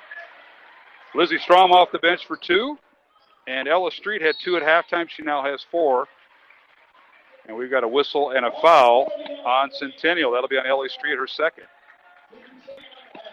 Second team foul on Centennial. 1 on Dowling here in the second half. Good aggressive dribble there by Margaret Tobias to draw the foul. 26-25. Dowling by 1 here in this girls' contest. Approaching the 3-minute mark here in the third quarter.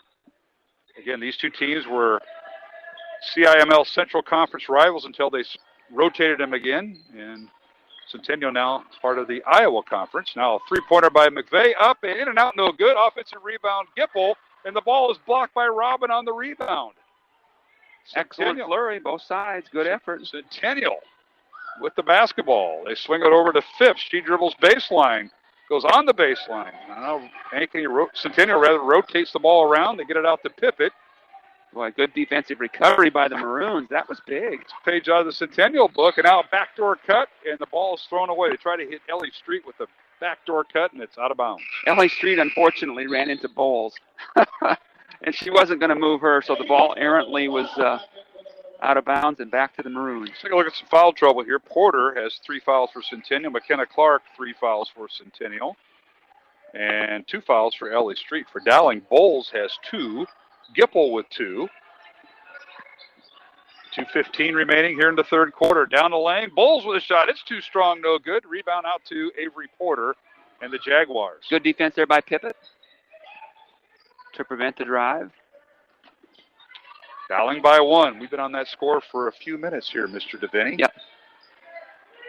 Now this is Phipps in the lane. Pull-up jumper off the glass, too strong. Pippett with the rebound. She had it stolen away by Julia Moore of Dowling. Excellent hands there by Julia.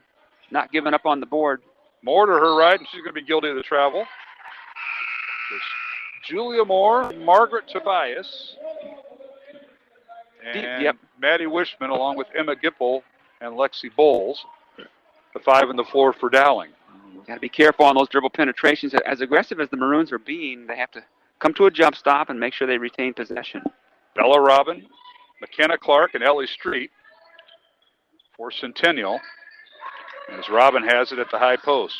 Also in there, Maggie Phipps. And the ball stolen away by Moore, and a foul on Phipps at half court. Excellent play there by Julia Moore. My goodness. Phipps picks up the foul for Centennial. That's her first. Third team foul on the Jaguars. And big-time hustle play by Julia. It really was.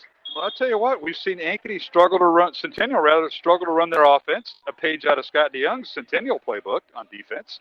Now we see some hustle plays. Julia Moore's been all over the court. So is McVeigh. Tobias, yeah, take your pick. Yeah, here's Gipple with it on the right block. She's double teamed. Her shot up might have been partially blocked. Ball slapped around and into the hands of McKenna Clark.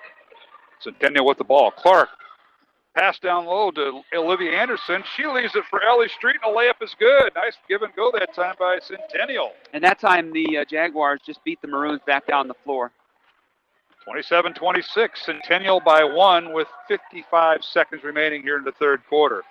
Here's Gipple with it. Dribbles the left side. Double team. Looking for help. Gets it to Bowles. Steps out of the lane. Pull-up jumper, right elbow. Good. Gets the roll. She can do that from 15 feet all day if you let her open. Bowles with 10 points. The first player from either team in double figures. Dowling by 1. 35 seconds. And again, McVeigh almost with the steal. It's knocked out of bounds as Ellie Street was the intended receiver.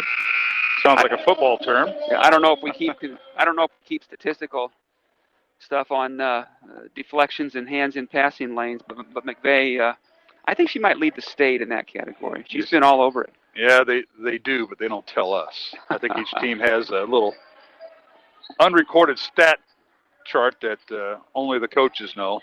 Help defense was another one we used to grade them on. Oh, yeah.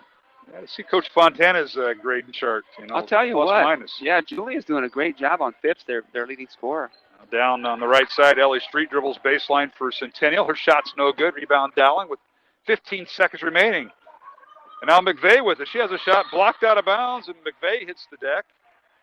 I'm not sure she was aware of the situation with time on the clock. She went to the rack with about 11 or 12 seconds, and fortunately the Maroons will retain possession with 9.2 seconds to go in the third quarter. Gipple returns to the Dowling lineup. She'll replace Julia Moore. 9.2 seconds remaining.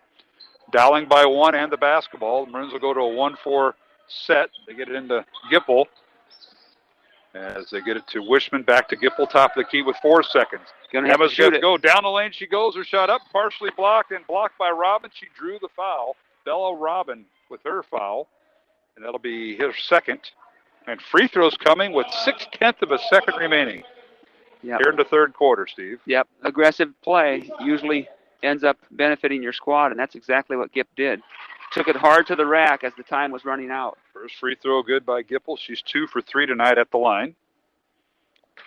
She now has 8 points. Second free throw good. 9 points for Gipple. Those are big, Mark, right before the quarter. And Clark can't get the shot off, so we've come to the end of 3 quarters of play with the score. Dowling Catholic 30, Ankeny Centennial 27. From the Dowling Gym tonight, CIML non-division basketball, along with Steve DeVinny. I'm Mark Amadale, and you're listening. And we'll go to the fourth quarter here on Iowa Catholic Radio and CISN.TV. Of Dowling Catholic sports and activities is provided by Kemin, a global ingredient manufacturer using science to transform the quality of life for 80% of the world. Kemin is on the leading edge of molecular science, manufacturing more than 500 specialty ingredients for the human and animal health and nutrition, pet food, aquaculture, nutraceutical, food technologies, crop technologies, and textile industries. Kemin strives to sustainably transform the quality of life every day for 80% of the world with their products and services. Kemin, using science to transform the world. Online at kemin.com. Thank you to Mercy One for their support of Iowa Catholic Radio. From the cardiovascular experts at the Iowa Heart Center to the pediatric services of Mercy Children's Hospital and Clinics, Mercy provides complete care for Central Iowa's adults and children with more than 50 primary care and specialty clinics in the Des Moines area. Find a convenient Mercy One location near you. Online at mercydesmoines.org.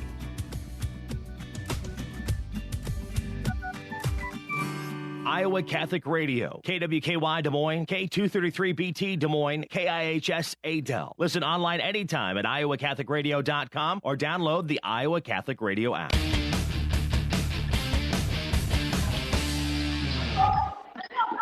And we're back here at the Dowling Gym. Mark Amadale, Steve DeVitti, underway in the fourth quarter as 9th-ranked Dowling leading 5th-ranked Ankeny Centennial Jaguars 30-27. Top 10 matchup. These two teams in the CIML. Class 5A. They meet once during the regular season now. And what a game we saw. Low-scoring game. Now Maroons inside the Lexi Bowles. We've got 3 seconds in the lane on Bowles. Probably would have been better off shooting it if she wouldn't have got that 3-second call. Yeah. did a good job of reading the defense as they collapsed on her to throw it out to Wishman, who made the three-point attempt, but it was waved off because of 3 seconds on Lex. Well, Centennial's 3 of 4 at the free throw line. That was all in the first quarter. They have not shot a free throw in the second and third quarters, and now we're underway here in the fourth quarter. Dowling is 7 of 9 at the free throw line, as Maroons went 3 of 4 in that third quarter, all by Emma Gipple, who has 9 points for the Maroons. Lexi Bowles leads Dowling in scoring with 10 points. Jaguars with it. Here's Bella Robin with it. Ball nearly stolen away by the Maroons as they retain possession. Here's Pippett, a 10-footer in the left baseline. Good. Jackie Pippett with her 10th point. Give her credit for making that wide-open 15-footer again. She's knocked him down. Dowling with the ball. Corner 3, no good by Dowling's Maddie Wishman. Long rebound out to Bowles on the weak side. Gets it to Julia Moore, to Gipple. Bowles trying to post up inside. Can't do it. She's working against Pippett. That's been quite the matchup tonight. Yeah, both kids have played well for their teams. Dowling by 1. In the lane, Moore. Her shot up and it rolls off the rim. No good. They were going to count it. Goes off the rim and a foul on Centennial. Looks like Porter. And that'll be her fourth. Her third, rather. Yeah, no, I agree. Julia Moore, excellent dribble penetration. That's what, against aggressive defensive teams, you have to be very, very north and south oriented. Moore misses the free throw. She's a 54% free throw shooter on the year. Julia, one of 2 twins in the team. Her twin sister, Sarah, is the right-handed twin. The right-handed version. The version. Julia the left. She makes the second free throw. That's her first point of the night.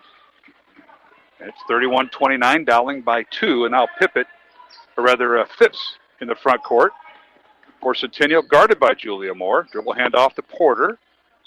Get it to Pippett. Now handoff over to Cleo Murray, who's in there. The young lady coming off ACL, MCL surgery with the left brace on her left knee. Now Pippett at the left elbow. Her shot is blocked by Lexi Bowles into the hands of Moore. Dowling with a 3-on-2 fast break. Here's Gipple with it, and Centennial gets back. Underneath McVeigh through traffic. Her shot no good.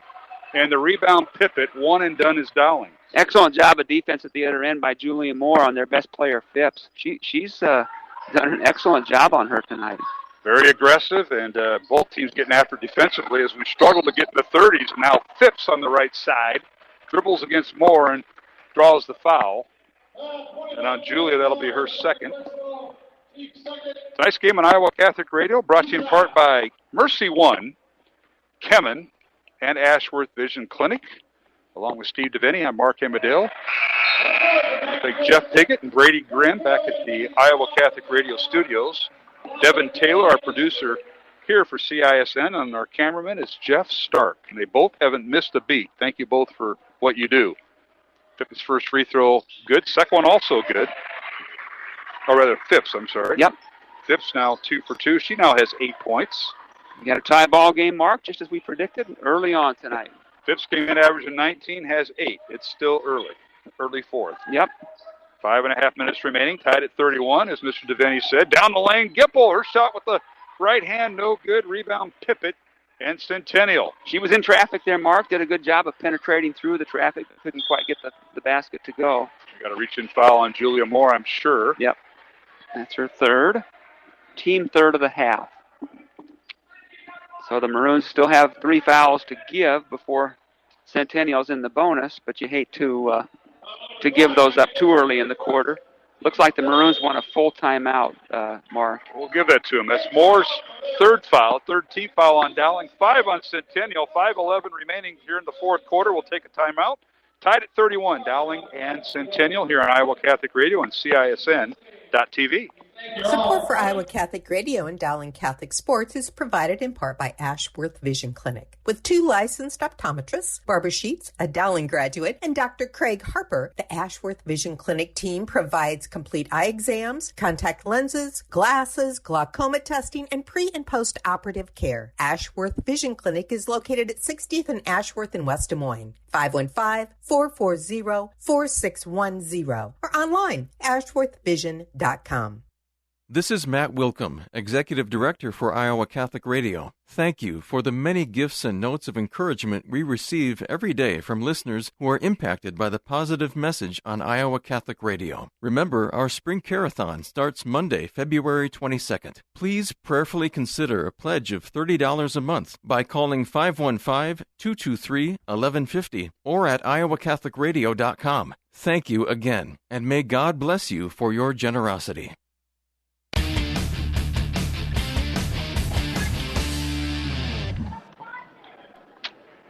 And we're back here at the Dowling Gym out of the Maroon timeout. Dowling with 3 timeouts remaining. Ankeny Centennial with all 3 of their timeouts remaining. And the Jaguars have it. The ball saved from going out of bounds by Phipps after the pass by Ellie Street. Tied at 31, under 5 minutes remaining in this CIML non-division contest. Long 3 by Phipps is good right in front of her coach, Scott DeYoung. That's the first 3-point basket tonight for the Jaguars.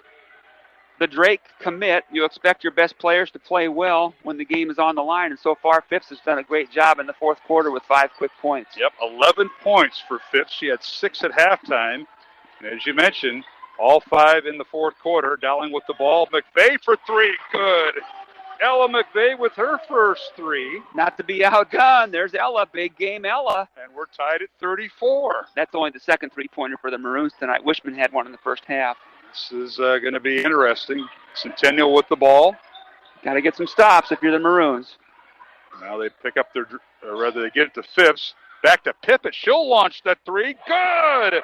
Here we go. Jackie Pippett with her first 3-point basket of the season. Yep. Mr. DeVinny. Uncharacteristic of her to even attempt that shot. Well, sometimes you just got to leave players open. Centennial did that with Gipple on a long shot.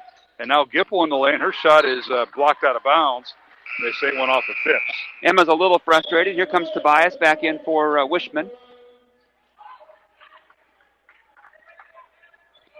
As Wishman will sit down, as you mentioned, Tobias in. 1-4 set for Dowling. McVeigh will throw it in. She's got Gipple, Bowles, Julia Moore, and Margaret Tobias, the 5 on the floor for Dowling. Here's Bowles, right block. Left block, turns, spins, and shoots over Pippett. Good. That's about automatic when she gets the ball on the block like that. Excellent execution by the Maroons to draw within 1. Now a whistle and a foul. Lexi? Away from the basket. Against Pippett. She was muscling her way with Pippett. Yep. They're going to get her for the knee. That'll be her 3rd foul. Team foul number 4 on Dowling. Timeout, Centennial. So we'll take a break. That is Coach DeYoung's first time out of the night with 3:26 remaining. Fourth quarter, it's Centennial 37, Dowling 36 here in the fourth on Iowa Catholic Radio and CISN.TV. Thank you, construction professionals, for underwriting our show, Man Up, heard Mondays at 9 a.m. and 9 p.m. Construction professionals have been long supporters of Iowa Catholic Radio, and we've seen their work. It's beautiful. They do remodeling or new construction that is innovative, functional, and designing what you want. It's a family business built on a strong foundation to create a new or remodeled home that is uniquely yours. cpcustomhomes.com. From our family to yours, God bless. Thank you, construction professionals. Thank you, Dental Associates, for underwriting Dowling Catholic Sports 365. With over 40 years' experience, Dental Associates is a group dental practice with the mission of promoting optimum health and well-being to all patients, providing preventative, restorative, and cosmetic dentistry for the entire family. Message underwritten by Dr. Kenton Gleichman, Dr. Steve Karbaka, and Dr. Ben Nagel. Dental Associates, addressing your smile, needs, and dreams. Online at DesMoines-DentalAssociates.com.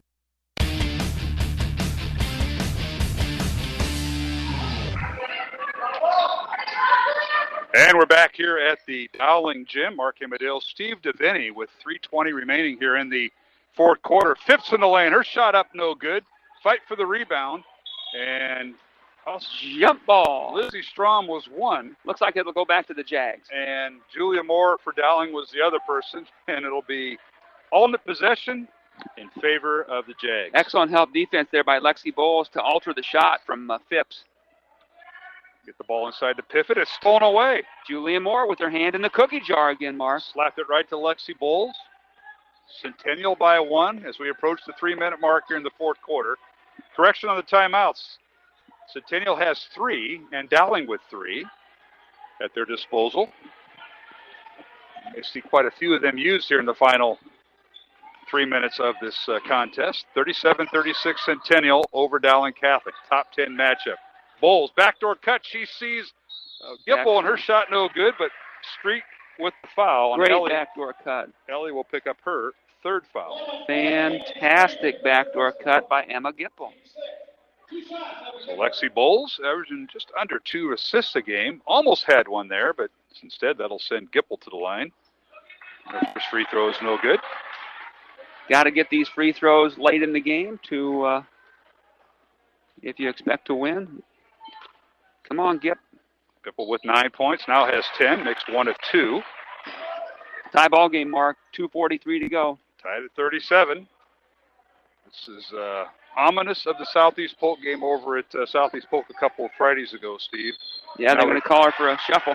Yep, Phipps guilty of the no travel. Argument from Coach DeYoung. It happened right in front of him.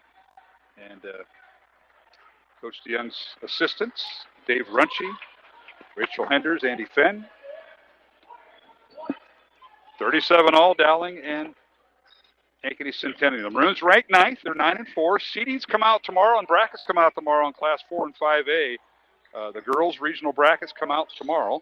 Centennial with a record 11-2. They're right now at number 5 ranking. And now jumper that's layup that's no good from way out by Tobias. Rebound Centennial. Now back comes the Jags, and Avery Porter with her first 3 of the night and her 16th of the year gives Centennial a 3-point lead. Bowles with it, and they're going to call a jump ball with her and Pippin.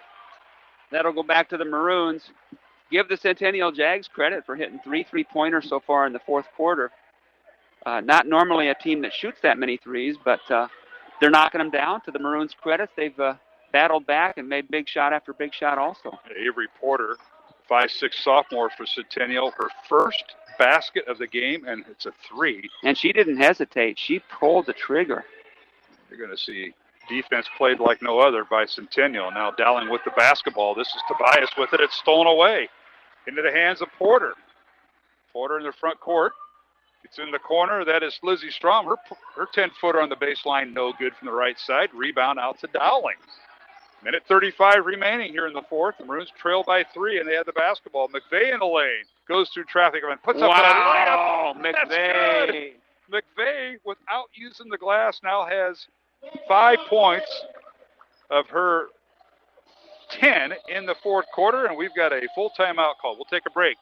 It's 40-39. Centennial leads Dowling with a minute and a half remaining in the fourth quarter on CISN and Iowa Catholic Radio. Support for Iowa Catholic Radio's broadcast of Dowling Catholic sports and activities is provided by Kemin, a global ingredient manufacturer using science to transform the quality of life for 80% of the world. Kemin is on the leading edge of molecular science, manufacturing more than 500 specialty ingredients for the human and animal health and nutrition, pet food, aquaculture, nutraceutical, food technologies, crop technologies, and textile industries. Kemin strives to sustainably transform the quality of life every day for 80% of the world with their products and services. Kemin, using science to transform the world. Online at kemin.com. Thank you to Mercy One for their support of Iowa Catholic Radio. From the cardiovascular experts at the Iowa Heart Center to the pediatric services of Mercy Children's Hospital and Clinics, Mercy provides complete care for Central Iowa's adults and children with more than 50 primary care and specialty clinics in the Des Moines area. Find a convenient Mercy One location near you. Online at mercydesmoines.org.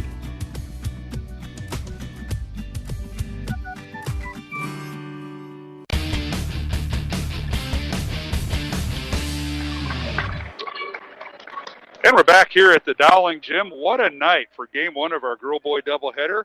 It's the Ankeny Centennial Jaguars leading Dowling 40-39 with a minute 28 remaining in the fourth quarter. So they come down to the last possession. Full court pressure by the Maroons, and now Jaguars dribble in the front court with Ellie Street. She and Phipps play catch on the perimeter. Be interesting to see what the Maroons try to do here. They only have 14 fouls in the second half, so they have a couple to give. There's one. And there's one of them right there with Gip. Gipple will pick up her third. That'll be the 15th foul on Dowling. Yeah, just as you say that, Coach. Fouls to give, yeah. Yeah. I think Coach Meyer looking to do offense-defense, visiting with her staff, Joel Danner, Scott Babinat, and Audrey Faber, who I understand may join me at halftime of the boys' contest in Game 2.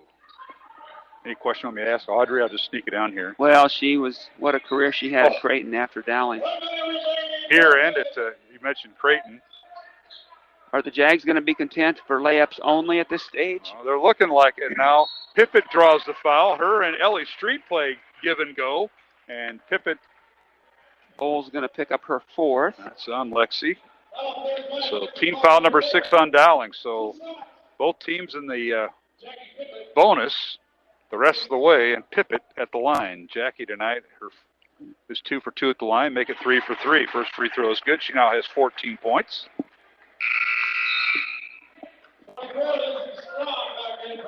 (41-39). Centennial leads Dowling. 51.5 seconds left in this top 10 Class 5A girls game here at the Dowling Gym. The two teams are not in the same division, but it's a crossover game. Second free throw good by Pippett. She has 15 points. 3-point deficit here for the Maroons. Dowling in the front court. Tobias to Gipple. Top of the key to Bowles with 40 seconds left. Over to McVeigh. Plenty of time. Dowling down by 3. McVeigh for 3. It's no good. And the rebound, Phipps, and a foul in the backcourt on Dowling. So Phipps will go to the line, and they'll get Julia Moore with her 4th foul.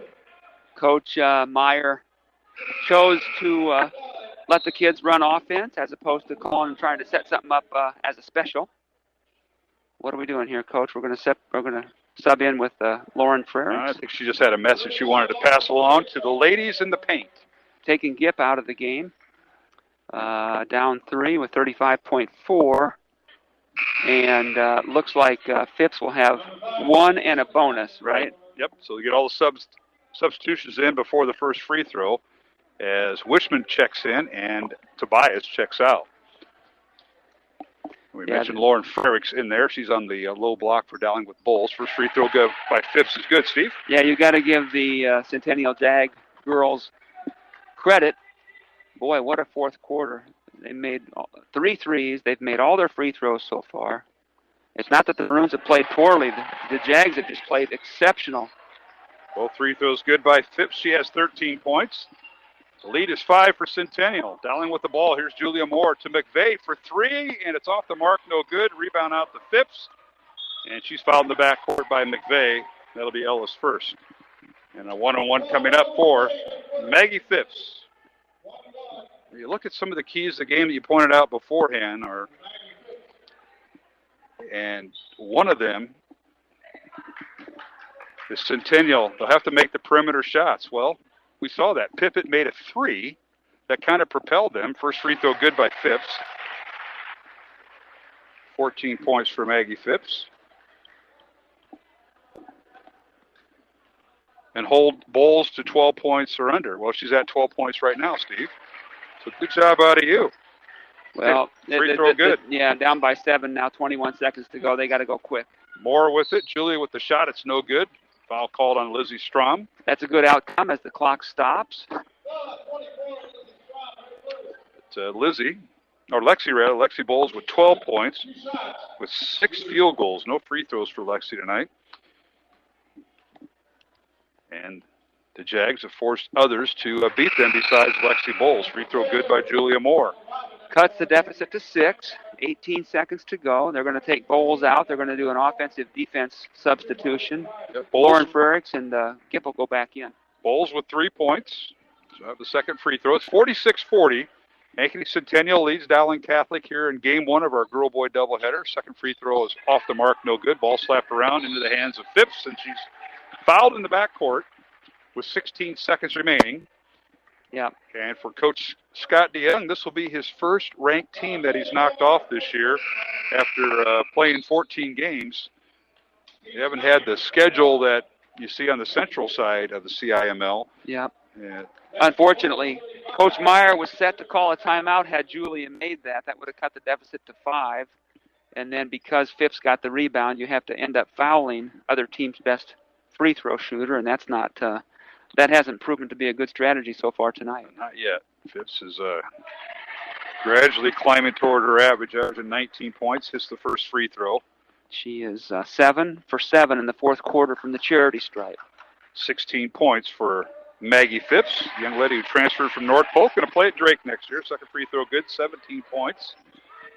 Dowling in the front court with 13 seconds remaining. Here's Moore with it, looking inside.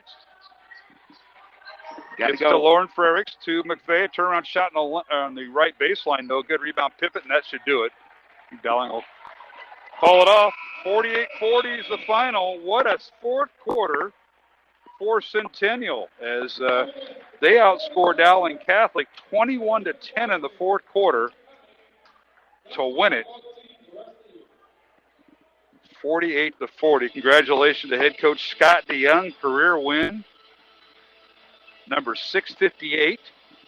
And they just keep piling up. And I'm surprised he's got that many wins after some of the games you officiated for him over there at Golo.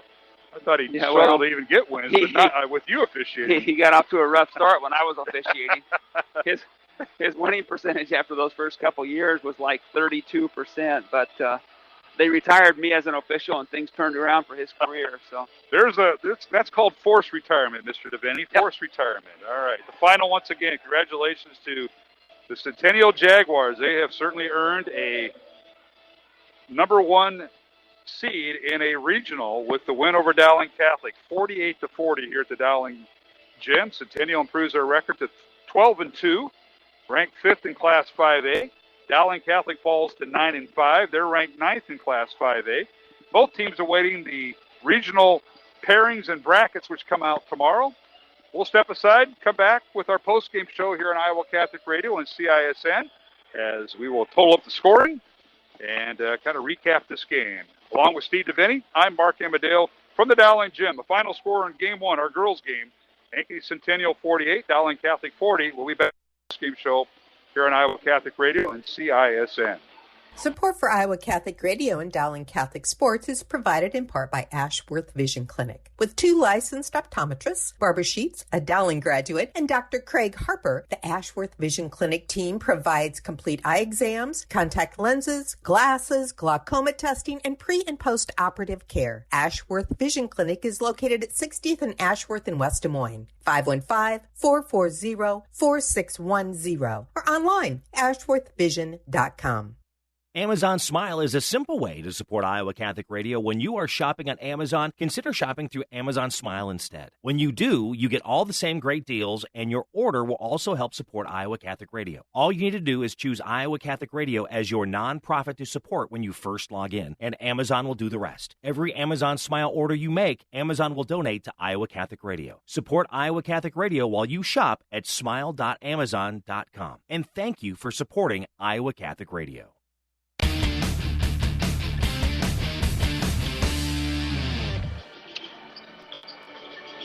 Hey, welcome back to the Dowling Gym. Final score in Game 1, our girls contest. It was Ankeny Centennial 48, Dowling Catholic 40. Along with Steve DeVinny, Mark Amadale. I want to thank the folks behind the scenes. Devin Taylor, our producer here for CISN. Jeff Stark, our cameraman. And, of course, back at the Iowa Catholic Radio studios. Our thanks to Jeff Pickett and Brady Grimm. It takes a lot behind the scenes to make us go, Steve DeVinny. We appreciate all their help. And, of course, yours as well. And, you got the scoring? You want me to go right through it? You tell me, sir. Up to you. You're in charge. Well, I brought you along. I'm not going to have you keep nothing, so we'll have you start with the Jags, the scoring for Ankeny Centennial. Yeah, Maggie Phipps had an incredible fourth quarter, 11 points in the fourth quarter out of her game-high 17, which included 2, 4, 6, 8, 8 out of 8 from the charity stripe. Pippett, the interior player, the post player, had 15. And then you went with Ellie Street with 6. You had Avery Porter and Olivia Anderson each with 3. And to round out the scoring, Lizzie Strom and McKenna Clark each had 2. For the Maroons, their 40 points, they were led in scoring by Lexi Bowles with 12. Emma Gipple had 10, as did Ella McVeigh, who I think has been in double figures now 3 out of the last 4 games. Mm-hmm. Really kind of elevated her offensive game here late in her career. Finish out the scoring, Julia Moore had 3, as did Maddie Wishman. Margaret Tobias had 2, And tough luck for the Maroons, who played very, very well, and sort of just a matter of the Centennial Jags getting hot there in the fourth quarter. Well, it was kind of like what you said in our Keys to the Game presented by DeArmond Ford Indianola. You look back, you said for Centennial to win, they'll have to make perimeter shots. They did at key times, the Jags did. They held Lexi Bowles to 12 points, as you mentioned, and make someone else beat you. And that's kind of the deal. Margaret Tobias, Maddie Wishman with a field goal each. Ellen McVeigh with 10 points. So the three guards in the perimeter, and you can count on, Tobias and Wishman to light it up, but not tonight. They were held in check by the Centennial defense, as we mentioned, come in averaging just 33.2 points a game is all the Jags give up, and tonight they give up 40 to Dowling. Yeah, no, the Maroons didn't play poorly. It's just a matter of Ankeny does a great job of extending that man-to-man defense, and in the case of Maddie Wishman, she didn't play quite as much tonight because Julian Moore off the bench was doing such a good job on Phipps. And so Coach decided to play her more with the starters. But every game takes on a different personality, and the Maroons have nothing to be ashamed of. They played hard and just came up a little short. Well, Dowling was 10 of 17 at the free throw line, and Centennial was 13 of 14 at the free throw line. But, Steve, they were just 3 of 4 going into the fourth quarter. They were a perfect 10 for 10 at the line in the fourth quarter. 8 for 8 was Phipps, and Jackie Pippett 2 for 2. And you can look at that and the margin of difference, hitting all your free throws when it counts. 10 for 10 for the Jags in the fourth. Yep. Give them credit. Unfortunately for the Maroons, that's a tough loss. But as I said, the effort was good and the attitude was good, and they competed hard. But when you score 21 in the fourth quarter after scoring 11, 10, and 6 in the previous three quarters, you have to just tip your cap to the Jaguar girls, and that was a nice win for them. Well, it certainly was. Steve DeVenny, thank you once again for sitting in tonight, not only on our Iowa Catholic radio broadcast, but also CISN as we do the webcast. Got you on TV a little bit. They didn't ask for much makeup before we got on the air, but Steve, thanks for all you do. One last final doubleheader. That'll be this Friday, Dowling hosting Johnston. And will it be number 1 Johnston or number 2 Johnston? Because Waukee got it before the last ranking, so we'll see. Yeah, no, it should be a good ball game and a good chance to see some more good players out here on the Dowling Maroon floor. All right, my friend, thank you for all you do, and thanks for joining us tonight. See you Friday. My broadcast partner for Game 1 is Steve DeVenny, helping us with the girls' game. I'm Mark Amadale. We'll take a break, come back, and we'll preview the boys' contest. As you watch on your CISN.TV, we will be back, and we'll preview the boys. Mike Swaim is here, and he and I will talk about the preview of the boys' contest, Dowling and Ankeny Centennial, here on Iowa Catholic Radio and CISN.TV. Again, the final. It was Ankeny Centennial 48, Dowling Catholic 40 in the girls' contest. Back with the boys' contest on the pregame show here on Iowa Catholic Radio and CISN.TV. Thank you, construction professionals, for underwriting our show, Man Up. Heard Mondays at 9 a.m. and 9 p.m. Construction professionals have been long supporters of Iowa Catholic Radio, and we've seen their work. It's beautiful. They do remodeling or new construction that is innovative, functional, and designing what you want. It's a family business built on a strong foundation to create a new or remodeled home that is uniquely yours. CPCustomHomes.com. From our family to yours, God bless. Thank you, construction professionals. Thank you, Dental Associates, for underwriting Dowling Catholic Sports 365. With over 40 years' experience, Dental Associates is a group dental practice with the mission of promoting optimum health and well-being to all patients, providing preventative, restorative, and cosmetic dentistry for the entire family. Message underwritten by Dr. Kenton Gleichman, Dr. Steve Karbaka, and Dr. Ben Nagel. Dental Associates, addressing your smile, needs, and dreams. Online at DesMoines-DentalAssociates.com.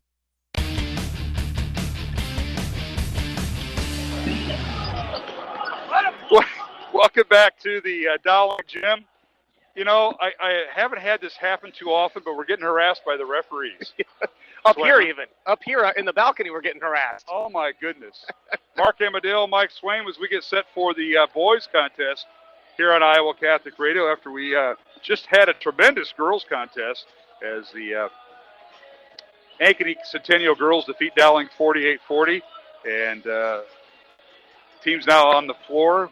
Dowling and Ankeny Centennial meeting for the only time during the regular season. And it looks like with the brackets, Swaymer, they're both in different substates. And, of course, the boys' brackets and seedings all come out tomorrow. They've already been grouped, and now the coaches voted. I know one thing. Dowling's the number 2 seed, as Valley got the number 1 in Sub-State 7. And in Sub-State 2, where Centennial's at, Fontana, and the Jags got the number 1 seed.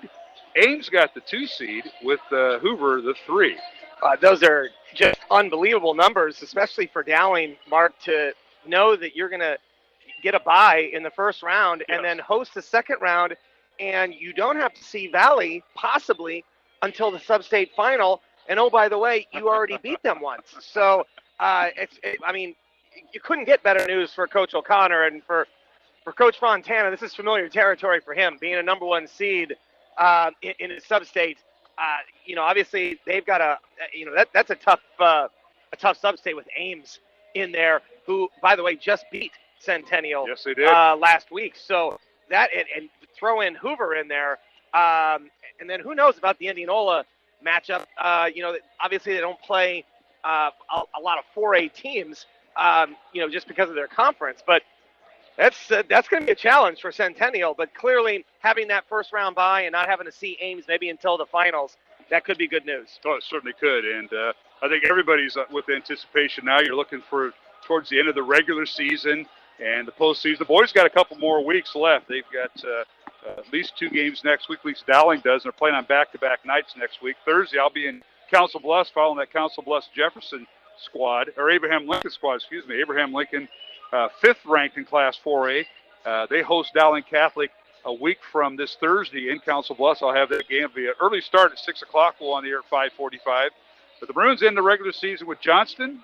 The girls do on Friday, and the last doubleheader will be this Friday, and then next week with Council Bluffs Lincoln, and then at Des Moines East, and that'll round out Dowling's schedule. But the seedings and the pairings come out for the girls' brackets and the girls' regionals and the boys' sub-states. We're going to see that sometime tomorrow on the Iowa High School Athletic Association boys' website. Well, now that the seeding is over, now it's about trying to get on a roll, Mark, and you want your team to be playing the best basketball at the end here.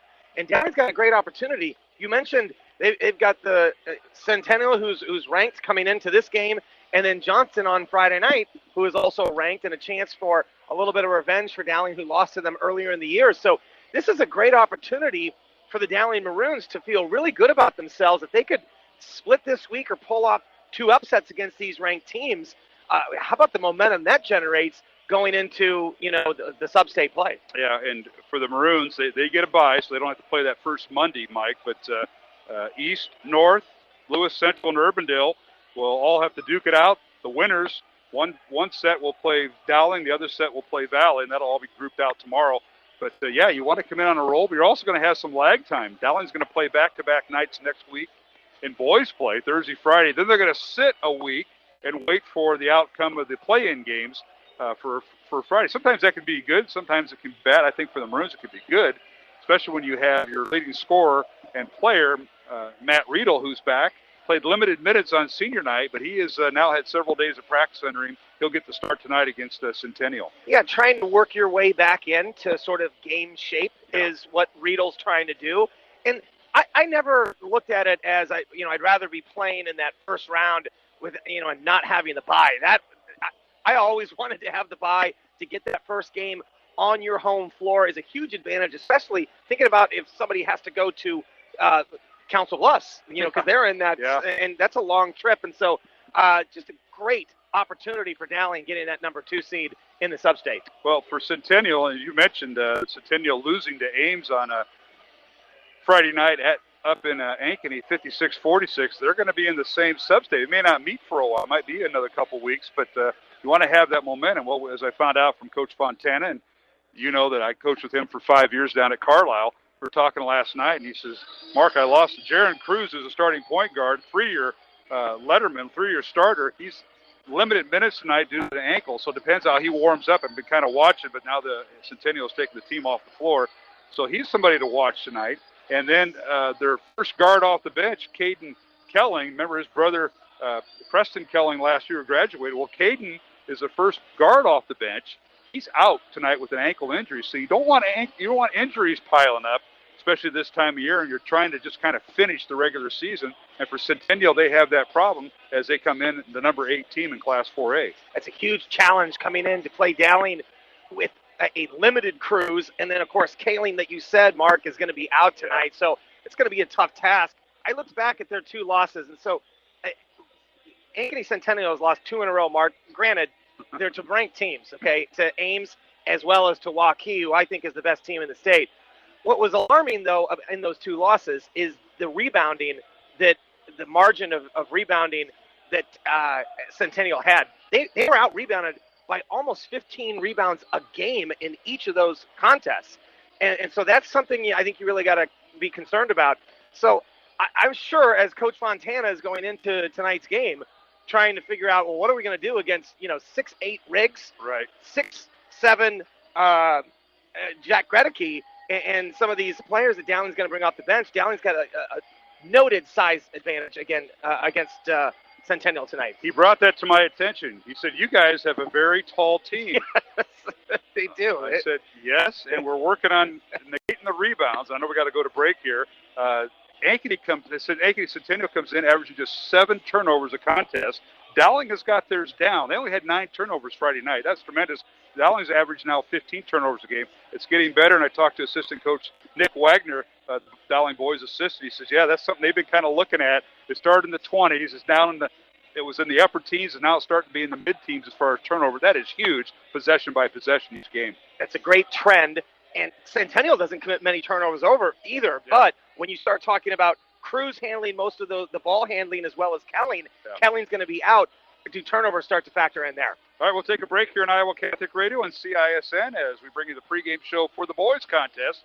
It's Ankeny Centennial and Dowling from the Dowling Gym. My name is Mark Amadale, alongside with Mike Swaim tonight, Jeff Piggott and Brady Grimm back at the Iowa Catholic Radio studios. And we thank the producers here and cameraman, Devin Taylor, our producer, and Jeff Stark, our cameraman for CISN.TV. They're taking a break right now. We'll be back with starting lineups and our keys to the game presented by DeArmond Ford coming up here on Iowa Catholic Radio and CISN. Support for Iowa Catholic Radio's broadcast of Dowling Catholic sports and activities is provided by Kemin, a global ingredient manufacturer using science to transform the quality of life for 80% of the world. Kemin is on the leading edge of molecular science, manufacturing more than 500 specialty ingredients for the human and animal health and nutrition, pet food, aquaculture, nutraceutical, food technologies, crop technologies, and textile industries. Kemin strives to sustainably transform the quality of life every day for 80% of the world with their products and services. Kemin, using science to transform the world. Online at kemin.com. Thank you to Mercy One for their support of Iowa Catholic Radio. From the cardiovascular experts at the Iowa Heart Center to the pediatric services of Mercy Children's Hospital and Clinics, Mercy provides complete care for Central Iowa's adults and children with more than 50 primary care and specialty clinics in the Des Moines area. Find a convenient Mercy One location near you. Online at mercydesmoines.org.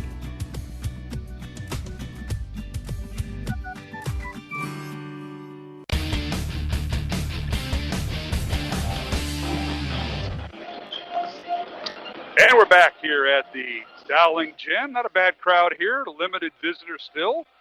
Mark Amadale joined by Mike Swaim in our pregame show. It's Dowling and Ankeny Centennial. If you joined us late, Game 1, it was Ankeny Centennial holding off Dowling 48-40 in the girls' contest. And now we start the boys. And let's go to our keys to the game tonight, presented by DeArmond Ford in Enola, a family-led business guided by their core values of hard work, trust, honesty, and integrity. Check out the all-new DeArmond Ford in Enola, DeArmondFord.com. Mike Swaim, your keys to the game. We'll start with the Ankeny Centennial Jaguars. Well, for Centennial, we talked about it a little bit just before we went to break. They've got to rebound better on both ends. They need some opportunities and second chance opportunities on the offensive glass, and they've got to hold this large Dowling team off the defensive glass as well. And then you got to convert at the free throw line, Mark. The last 2 games, they've averaging 49% in those 2 losses. That's not going to get it done. You got to take advantage of when you're at the foul line.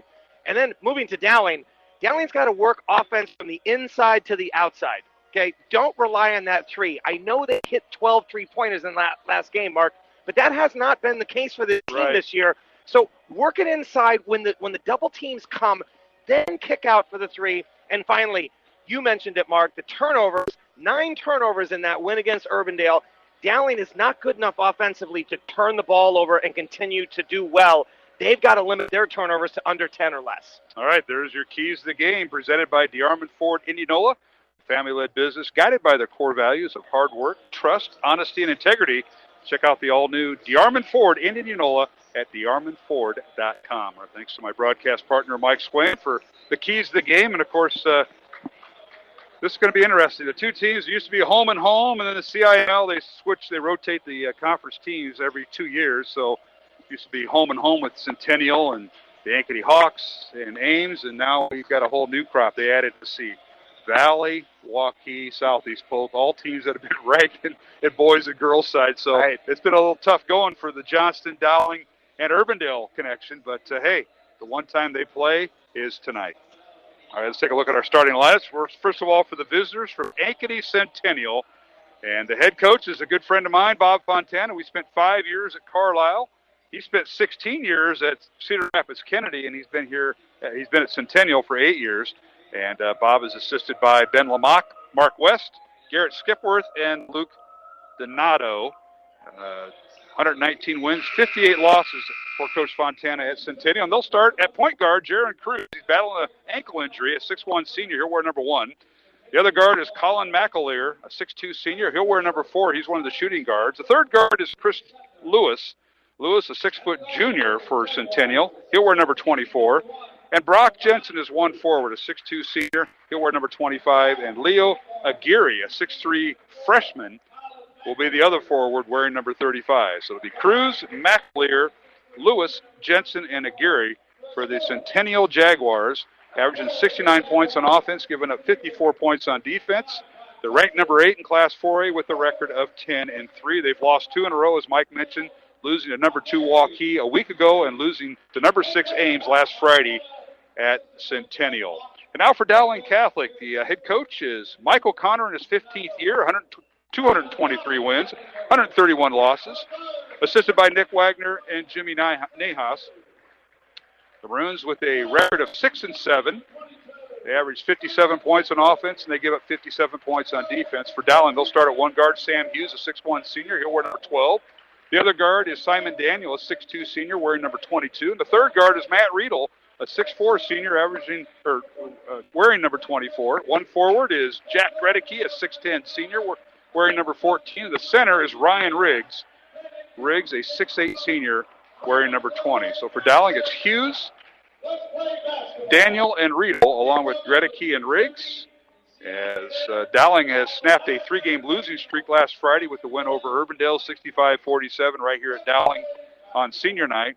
They've won 4 of their last 8 games, but they snapped that 3-game losing streak. Let's see how much confidence that brings them, Mike Swain. Yeah, tale of 2 teams, right, Mark? You've got one team who's feeling really confident about that win against Urbandale, and then you've got the Jags who are just cruising along, and all of a sudden you run into 2 really talented teams, and now you've got 2 losses. Our officials are Todd Savage, Scott Cook, and Dave Suttner. We want to thank Ashworth Vision Construction Professionals, along with Dental Associates, Kemen, and Mercy Ones for supporting our broadcast here on Iowa Catholic Radio. And we're underway as the tip is won by Dowling, and the Maroons have the first offensive series. Here's Riedel with it, dribbling down the lane, kicks to Simon Daniel in the corner. His 3-pointer up and good. He's really grown into that corner 3 shot. He really likes it, and that time Dowling used that dribble penetration. Good kick out that time as Riedel drew the defense in. 3-0 Dowling Catholic over Centennial. And now here's a steal by Riedel. He stepped right in front of Chris Lewis and lays it in, and it's 5-0 Dowling. Well, welcome back, Matt Riedel, huh? How about a nice defensive steal and a layup, as well as an assist early on. Off the ball anticipation there to get the steal. Now another steal by Dowling. It's stolen away by the Maroons again, and that is Sam Hughes coming away with it after a backdoor cut by the Jags. Now Riedel in the lane, gets it to Hughes. Sam dribbles to the lane, gets it back to Riedel. Now spins in the lane, shot off the glass is too strong, no good. And a rebound out to Centennial, and that is Colin McAleer with it. 5-0 Dowling, and a long 3 off the back iron, no good by Cruz, and rebound Dowling and Riedel. Something that Centennial doesn't want to do is come out flat and cold. And Coach Wagner of Dowling talked about energy, and now a pass saved from going out of bounds nicely by Chris Lewis, kept the possession line. Lewis gets it back for three. It's no good. Ball slapped around, and now inside, a shot no good by Leo Aguirre, the freshman. Rebound Dowling. Dowling lucky. He almost gave up an offensive rebound that time. Well, it looks sloppy, but the effort is there by both. No question. Now here's Riedel uncontested. He goes right around the defender, and that's Brock Jensen. Coach Montana's going to get it. That's just not Centennial defense that we know there, Mark. No question about it.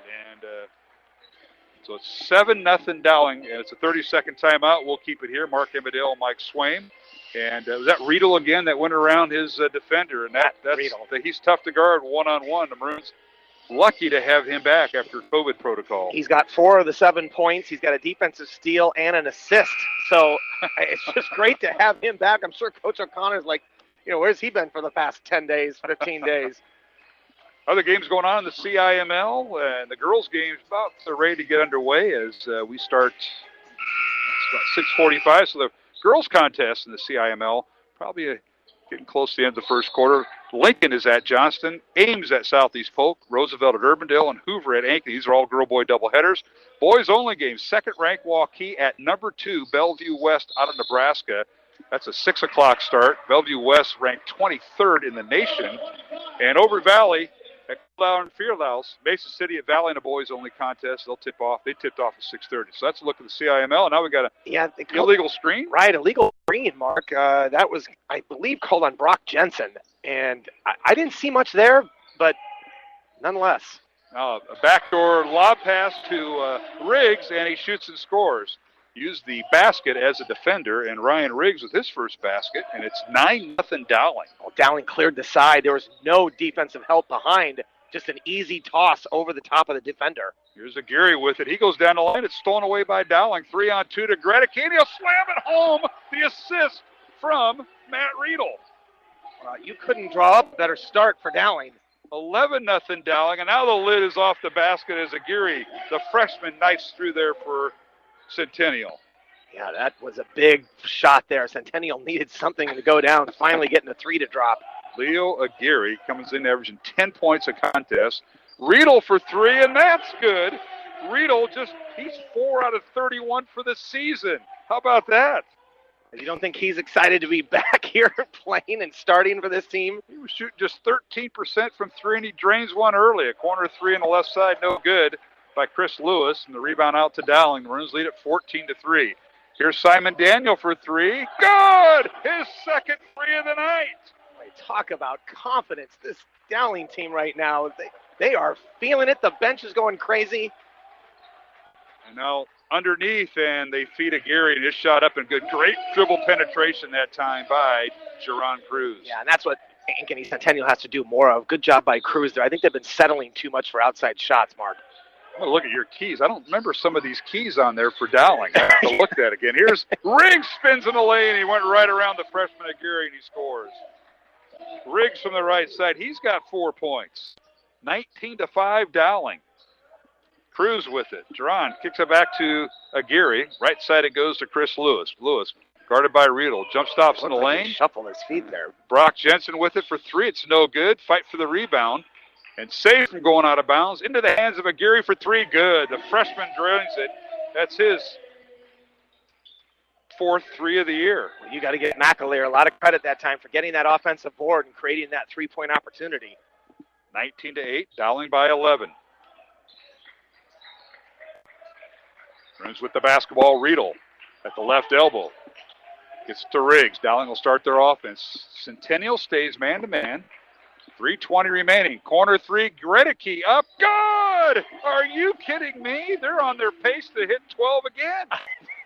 It's just like someone turned on a faucet, Mark, and it just keeps running. Don't call the plumber, please. 3-pointer up and good by Aguirre. That's his second of the night. And he's matching Dowling basket for basket. And the freshman has 10 points in the first quarter. Now steal by Centennial. They work it down court, and a layup up and good. That's Colin McAleer. Believe it or not, that's his first basket, and a timeout Dowling. Yeah, sloppy play. Some tired people for the Dowling Maroons as Coach O'Connor gets a timeout. Gregory should have just picked up that ball, Mark. You can't try and spin dribble on that. 22-13. Dowling leading Ankeny Centennial here in the first quarter with 2:52 remaining, and up and down, lots of points. Dowling had the first, 9-0? And then it went up a little further than that. The Maroons, I think, had a 13-point lead at one point. Centennial has cut it to 9, causing a few turnovers. And how about the freshman, Aguirre, leading them in scoring with 10 of their 13 points. Yeah, he's found a nice stroke from outside. It looks like Centennial is going to go a little bit of a zone here. A little 3-2 look. See if they decide to trap out of this. All right, Dowling in the front court. Mikey Chase into the Dowling lineup for the first time tonight, as is Jalen Moses in the corner. He wears number 40, and now he gets it out to Riedel. Also in there, Andrew Lynch, number 34 for Dowling. Corner 3 again. Simon off the mark, no good. Fight for the rebound, and Brock Jensen comes away with it, number 25 for Centennial. Outlet pass to McAleer, who has one basket here in this first quarter. With the ball is Jackson Snyder, and he has the ball poked away into the hands of Dowling.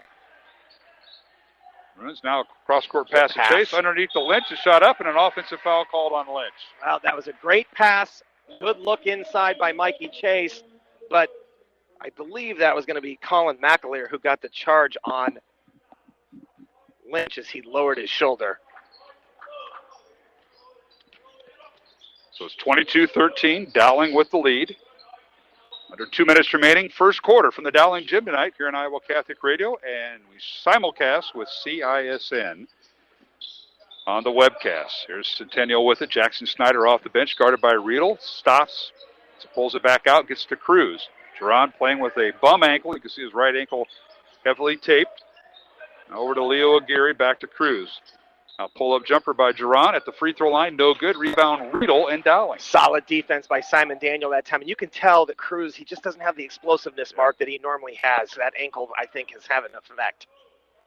One foul each. Now Moses for 3, right wing. It's no good. Offensive rebound. Lynch and a putback up and good. Andrew Lynch cleaning up the board. And that's what we talked about. Centennial's problem, not being able to keep teams off the glass. And Andrew Lynch with a nice putback. Lynch with his first basket. Dowling has 4 made threes here in this first quarter. A long 3 by Gary. Good, and he's got 3 made threes in the first quarter for 13 points to lead Centennial. Yeah, I think Dowling's got to make him put the ball on the floor. He can't just let him shoot out there. Riedel for 3, it's no good. Ball roll out of bounds. It'll be Centennial basketball with 46 seconds remaining, as Simon Daniel will have a seat on the bench for Dowling Catholic, replaced by Sam Hughes. And Coach Fontana of Centennial, Leo Aguirre, the freshman, will sit down, and he'll be replaced by Tyler Johnson, the 6'2 senior, checking in. Here's Cruz in the front court. Jerron looking inside. Now finds his man. That's Tyler Johnson. And a bullet pass results in a basket. That's a great Cruz that time, finding his teammate on the block. Dowling just turning their head, losing the defender. Tyler Johnson with the basket. The assist to Cruz. 24-18. Dowling by 6 with 22 seconds remaining. The Maroons trying to hold for the last shot. Possession error, I believe, favors Centennial. Centennial going to stay in that zone. It's helped them get back in this game a little bit. Here's Moses in the corner. Riedel for 3, and it's good. Matt Riedel with his second 3 of the first quarter. Had only hit 4 coming into the contest, and a shot at the horn is no good by McAleer, and we've come to the end of the first quarter at the Dowling Gym with the score. Dowling 27, Ankeny Centennial 18 in this boys contest. Earlier tonight, it was the Centennial girls defeating Dowling 48-40 in a battle of top 10 teams. Back in 1 minute for the second quarter on Iowa Catholic Radio and CISN. Support for Iowa Catholic Radio and Dowling Catholic Sports is provided in part by Ashworth Vision Clinic. With 2 licensed optometrists, Barbara Sheets, a Dowling graduate, and Dr. Craig Harper, the Ashworth Vision Clinic team provides complete eye exams, contact lenses, glasses, glaucoma testing, and pre- and post-operative care. Ashworth Vision Clinic is located at 60th and Ashworth in West Des Moines. 515-440-4610 or online, ashworthvision.com. Iowa Catholic Radio is now available on your smart speaker, like the Amazon Echo or the Echo Dot. All you have to do is set up the Iowa Catholic Radio skill. You can listen to Iowa Catholic Talk Radio or music radio whenever you want. Step 1, say, Alexa, enable the Iowa Catholic Radio skill. or enable it through your Alexa app. Step 2, say, Alexa, open Iowa Catholic Radio. Step 3, Alexa will give you a choice to listen to Iowa Catholic Radio Talk or Iowa Catholic Radio Music. Now enjoy listening to Iowa Catholic Radio through your smart speaker.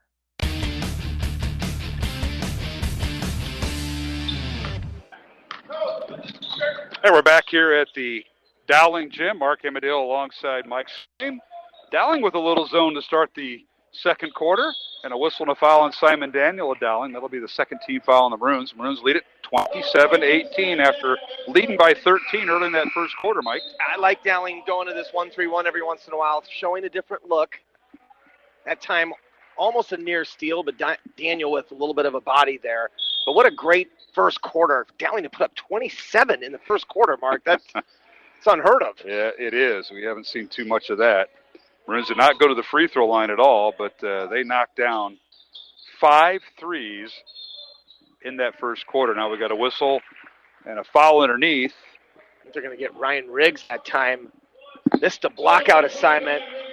Aguirre got that offensive board. And again, that's what Coach Fontana has to see more of. Get to the offensive glass if you're the Jaguars. Jackson Snyder gets the inbounds pass, gets it to Jerron Cruz, tries to get inside, and the pass to Aguirre is too strong, out of bounds to Dowling. Turnover against Centennial. And again, one thing they do throughout the year, they value the basketball. Just 7 turnovers for the Jags. Dowling averaging 15. And now both teams exchange turnovers. As here's a steal by Snyder down court, goes against Simon Daniel, and he'll draw the foul. And Daniel, his second foul. Yeah, Hughes just lost the ball there. Opportunity missed. Centennial went back to man-to-man there after playing zone for the last 3 minutes of that first quarter. 7:13 remaining here in the second quarter. 27-18. Dowling leading Ankeny Centennial. The only time these two teams have played during the regular season. The free throw is good by Jackson Snyder. Snyder, a 72% free throw shooter on the year. And he'll have one more. And it's good. He has 2 points tonight. Full 27 pressure here. Yeah, 27-20. Dowling by 7. Cruz in the backcourt. Guarding Hughes. Now gets it to Riedel.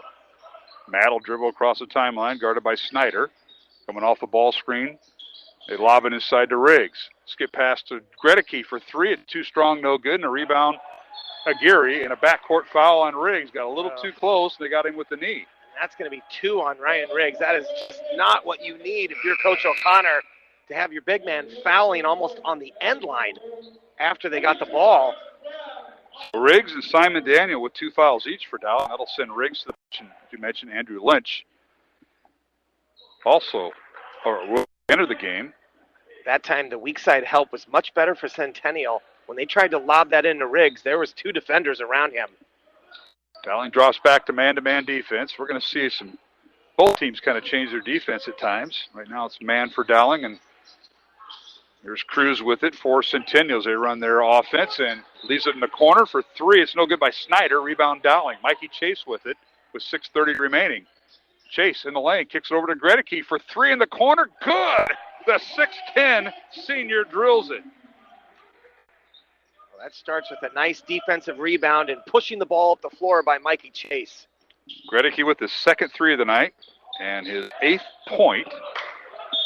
Dowling by 10, and now the Jags lose it out of bounds, and now the officials need to get together, says Michael Connor. I think that's a pretty easy call. That was off of Centennial. We didn't have to go to review. No, we did not. Because if we do, we got to bring in our studio producer, our on-site producer, Devin Taylor. You're going to have to do the review for the officials if we need it.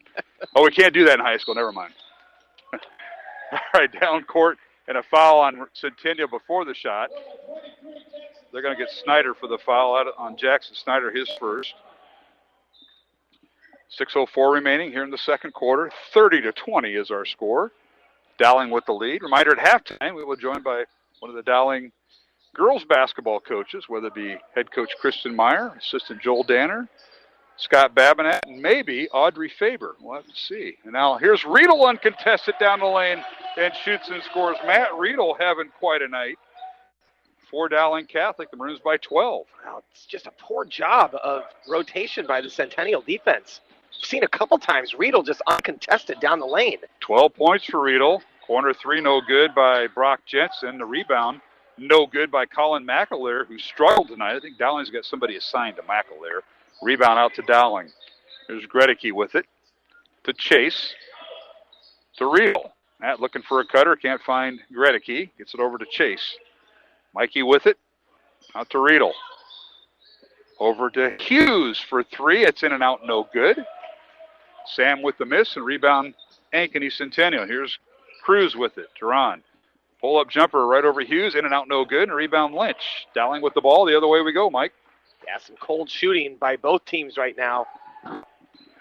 We approach the 5-minute mark of the second quarter. Corner three is no good by Chase, and a loose ball foul on Lynch. And the Maroons starting to gather fouls in that post position. Yeah, they've got that's going to be their 6th team foul. Second on Lynch and 2 on Riggs. Yeah, so the one thing you don't want to do is when Centennial Mark is struggling to, score, you certainly don't want to give them opportunities on the line. And guess who? Adam Bialzak, the third post player who got the start on senior night, had a basket in the first quarter. He's in for Lynch, as both Riggs and Lynch sitting down with 2 fouls each. Dowling by 12 with 4:45 remaining. Here's McAleer in the lane. Kicks it out to Derek Smith, just in there for Centennial for the first time tonight. 5'8" senior. Leaves it for McAleer. Dowling stays man-to-man. McAleer coming off a ball screen. Can't get a shot off. Now over to Smith. Derek with it. Back over to Aguirre for three. It's no good. Rebound Riedel and Dowling. One and done is Centennial. Yeah, Aguirre had some success from that three-point line, but that was way off. And, again, no black shirts going to the boards. Bialzak with it. Gets it to Gregory. Bialzak on the baseline. It's the inside pivot. Now spins. His shot up, and it's blocked by Aguirre. Drew the foul, and that gets the Dowling bench up as little use. Adam Bialzak will go to the line. The 6'7" senior working his way and muscling his way in against the freshman, Aguirre. Well, that was a nice job by Adam to steal where the defense was and then pivot around baseline side. Go up strong with that. Bialzak, 3 for 6 the free throw line this season. First one up, no good. Tonight's game on Iowa Catholic Radio, brought to you in part by Mercy One, Dental Associates, and Kemen. Alongside Mike Swaim, I'm Mark Amadale. Glad you could join us in the Dowling Gym. Game 2 of our doubleheader. Second free throw no good by Bialzak. Rebound Centennial. Dowling by 12 with 4 minutes remaining. Centennial in the front court. Go left to right towards the north basket here at Dowling in their black road uniforms and silver trim. And a three-pointer up and good by Cruz, his first 3 points of the night. Well, see if that gets Cruz going there, Mark. That was just sort of a crossover step back, and maybe he's going to start heating up here a little bit. Carson Brown to the Dowling lineup, number 32. And on the baseline, pull-up jumper, good. Sam Hughes left alone after the Jags try to take the charge. Immediately down court is McAleer on the baseline. A long three is no good. Blocked by Riedel, and he gets the rebound. Here the other way we go. With it is Hughes. Gets it to Carson Brown. Carson cut off nicely by Derek Smith. Now to Riedel. His shot up and good with the right hand, right around the freshman Aguirre. Riedel has been able to get into that lane whenever he wants. Ankeny has had no answer for him tonight, Mark. 14 points for Riedel. Young man coming off COVID protocol, out for 2 weeks. Got a point on senior night Friday, and tonight had 14 points in the first half. 3-pointer on the right. Baseline is good by Brock Jensen. A timeout Dowling. And a 30-second timeout called. Jensen his first three. As Coach O'Connor calls timeout for Dowling. Maroons lead by 10 with 2:54 remaining in the half. Wow, Coach Fontana really needed that three-point basket. They have been struggling on that offensive end. And what's really good for Dowling here, Mark, is that they're sort of maintaining or keeping this lead with Riggs and Simon Daniel on the bench. So 2 starters with foul trouble, they really haven't needed them. Tonight's game on Iowa Catholic Radio brought to you in part by Ashworth Vision Clinic, Construction Professionals, and Dental Associates. 2 minutes, 54 seconds remaining here in the second quarter. Dowling Catholic will inbound the ball. leading Ankeny Centennial 36-26. The Maroons with a record of 6-7, unranked in Class 4A. Centennial with the number 1 seed in their sub-state. They're ranked 8th with a record of 10-3. They've lost 2 in a row. Tough week last week, losing at home to number 2 Waukee on Tuesday and losing Friday night to number 6 Ames, did the Jaguar boys. But hoping to snap that 2-game skid tonight here on the road at Dowling. The Maroons leading by 10.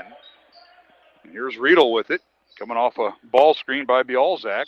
In the lane, they work it to Carson Brown. Carson with it over to Riedel. He'll try another 3, right corner, and no good. And the rebound out to Aguirre in Centennial. There's Cruz in the front court. He's guarded by Sam Hughes. Watch that matchup tonight. Here's McAleer over to Aguirre. Aguirre. And he puts a move right on the big guy, Bialzak, and scores. Yeah, just using his quickness and a little bit of a mismatch there. Bialzak's going to have a tough time trying to defend him if he puts the ball on the floor. 15 points for Aguirre. And now down the lane and a shot off the glass. Good by Sam Hughes, his 4th point, all in the second quarter. I just looked at the Centennial coaching staff. They're all just sort of put their arms up in the air like, why can't we stop the ball? Well, here's Cruz again for 3, and it's good. It rolls around and falls through. And that cuts the Dowling lead to 7 with 1.5 minutes remaining in the half. Dowling 38, Centennial 31. Carson Brown for 3. It's no good. And offensive rebound, put back up and good by Jalen Moses. He can knock down the 3, and now he can do the offensive rebound. That was huge, and not getting any contact, Mark. That was what I thought was amazing. Ankeny Centennial works the ball inside. McAleer's shot no good. Ball slapped around. McAleer comes away with it with Hughes. I believe that's going to be Dowling's ball. And they're going to get Riggs back in for offense-defense time with 1:09 remaining. Bialzak will check out. Adam 0 for 2 at the free throw line, but gave the Maroons some pretty good minutes with Lynch and Riggs both facing 2 fouls. And now Simon Daniel back in with 2 fouls. He'll replace Carson Brown. Yeah, and both of these guys have to understand time and score here. You got 1:09 to go in the second quarter. You don't want to pick up a foul. So if they can't convert and Coach O'Connor can't get a timeout, you got to be smart on defense when you come back. Maroons now face full court pressure as Chris Lewis pressures Hughes in the backcourt. Here's Riggs with it, guarded by Aguirre. Dribble handoff goes to Hughes. They work it to Simon Daniel. Out to Riedel. 50 seconds remaining in the half. Dowling by 9. Maroons' largest lead was 13 in the first quarter. Looks like maybe Dowling's going to opt to hold for 1 here. It's awful hard to do against a team that'll guard you. You think Scott DeYoung's defense is pretty good. Coach Fontana's going to guard you beyond the arc. They're going to switch ball screens. Mismatch now as Cruz is guarding Riggs on the right block. And Dowling needs to recognize that, but they're going to bring him back out here. And Ankeny Centennial has not switched that. Switched it back, rather. 20 seconds remaining. Riedel on the right side of the floor, a couple steps beyond half court. 5-second count, 10 seconds, and now Dowling will start their offense. Here's Riggs with a ball screen for Riedel. Now they lob it into Riggs. Over in the corner goes to Moses for 3. Up, off the rim, no good. It goes out of bounds off of Lewis. But the horn sounds, and we go to halftime with Dowling Catholic leading Centennial 40-31. Mike Swaim, I'll tell you what a first quarter, what a first half we saw. The Maroons got out to a 9-0 lead. 9-0 lead. They put 27 up in the first quarter. Centennial does a much better job of holding them to 13 in that second quarter and also getting on the board, Mark, as well as Dowling played in that first half. Still only a 9-point game. I mean, this thing is nowhere even close to being decided. And I thought Centennial battled and hit some big threes down the stretch, especially with Cruz. Well, they battled to a 13-13 tie in that second quarter, but Dowling Catholic a 27-18 advantage at the end of the first quarter, and the Maroons lead it here at halftime 40-31 alongside Mike Swaim. I'm Mark Amadale. We'll be back with our halftime guest, the one and only assistant coach, Scott Babinet, to your right there, Mike Swaim. And we'll talk to the Dowling girls assistant coach following our break as the Dowling boys lead Ankeny Centennial 40-31 here at halftime from the Dowling Gym on Iowa Catholic Radio and CISN. Thank you, construction professionals, for underwriting our show, Man Up. Heard Mondays at 9 a.m. and 9 p.m. Construction professionals have been long supporters of Iowa Catholic Radio, and we've seen their work. It's beautiful. They do remodeling or new construction that is innovative, functional, and designing what you want. It's a family business built on a strong foundation to create a new or remodeled home that is uniquely yours. cpcustomhomes.com. From our family to yours, God bless. Thank you, construction professionals. Thank you, Dental Associates, for underwriting Dowling Catholic Sports 365. With over 40 years' experience, Dental Associates is a group dental practice with the mission of promoting optimum health and well-being to all patients, providing preventative, restorative, and cosmetic dentistry for the entire family. Message underwritten by Dr. Kenton Gleichman, Dr. Steve Karbaka, and Dr. Ben Nagel. Dental Associates, addressing your smile, needs, and dreams. Online at DesMoines-DentalAssociates.com.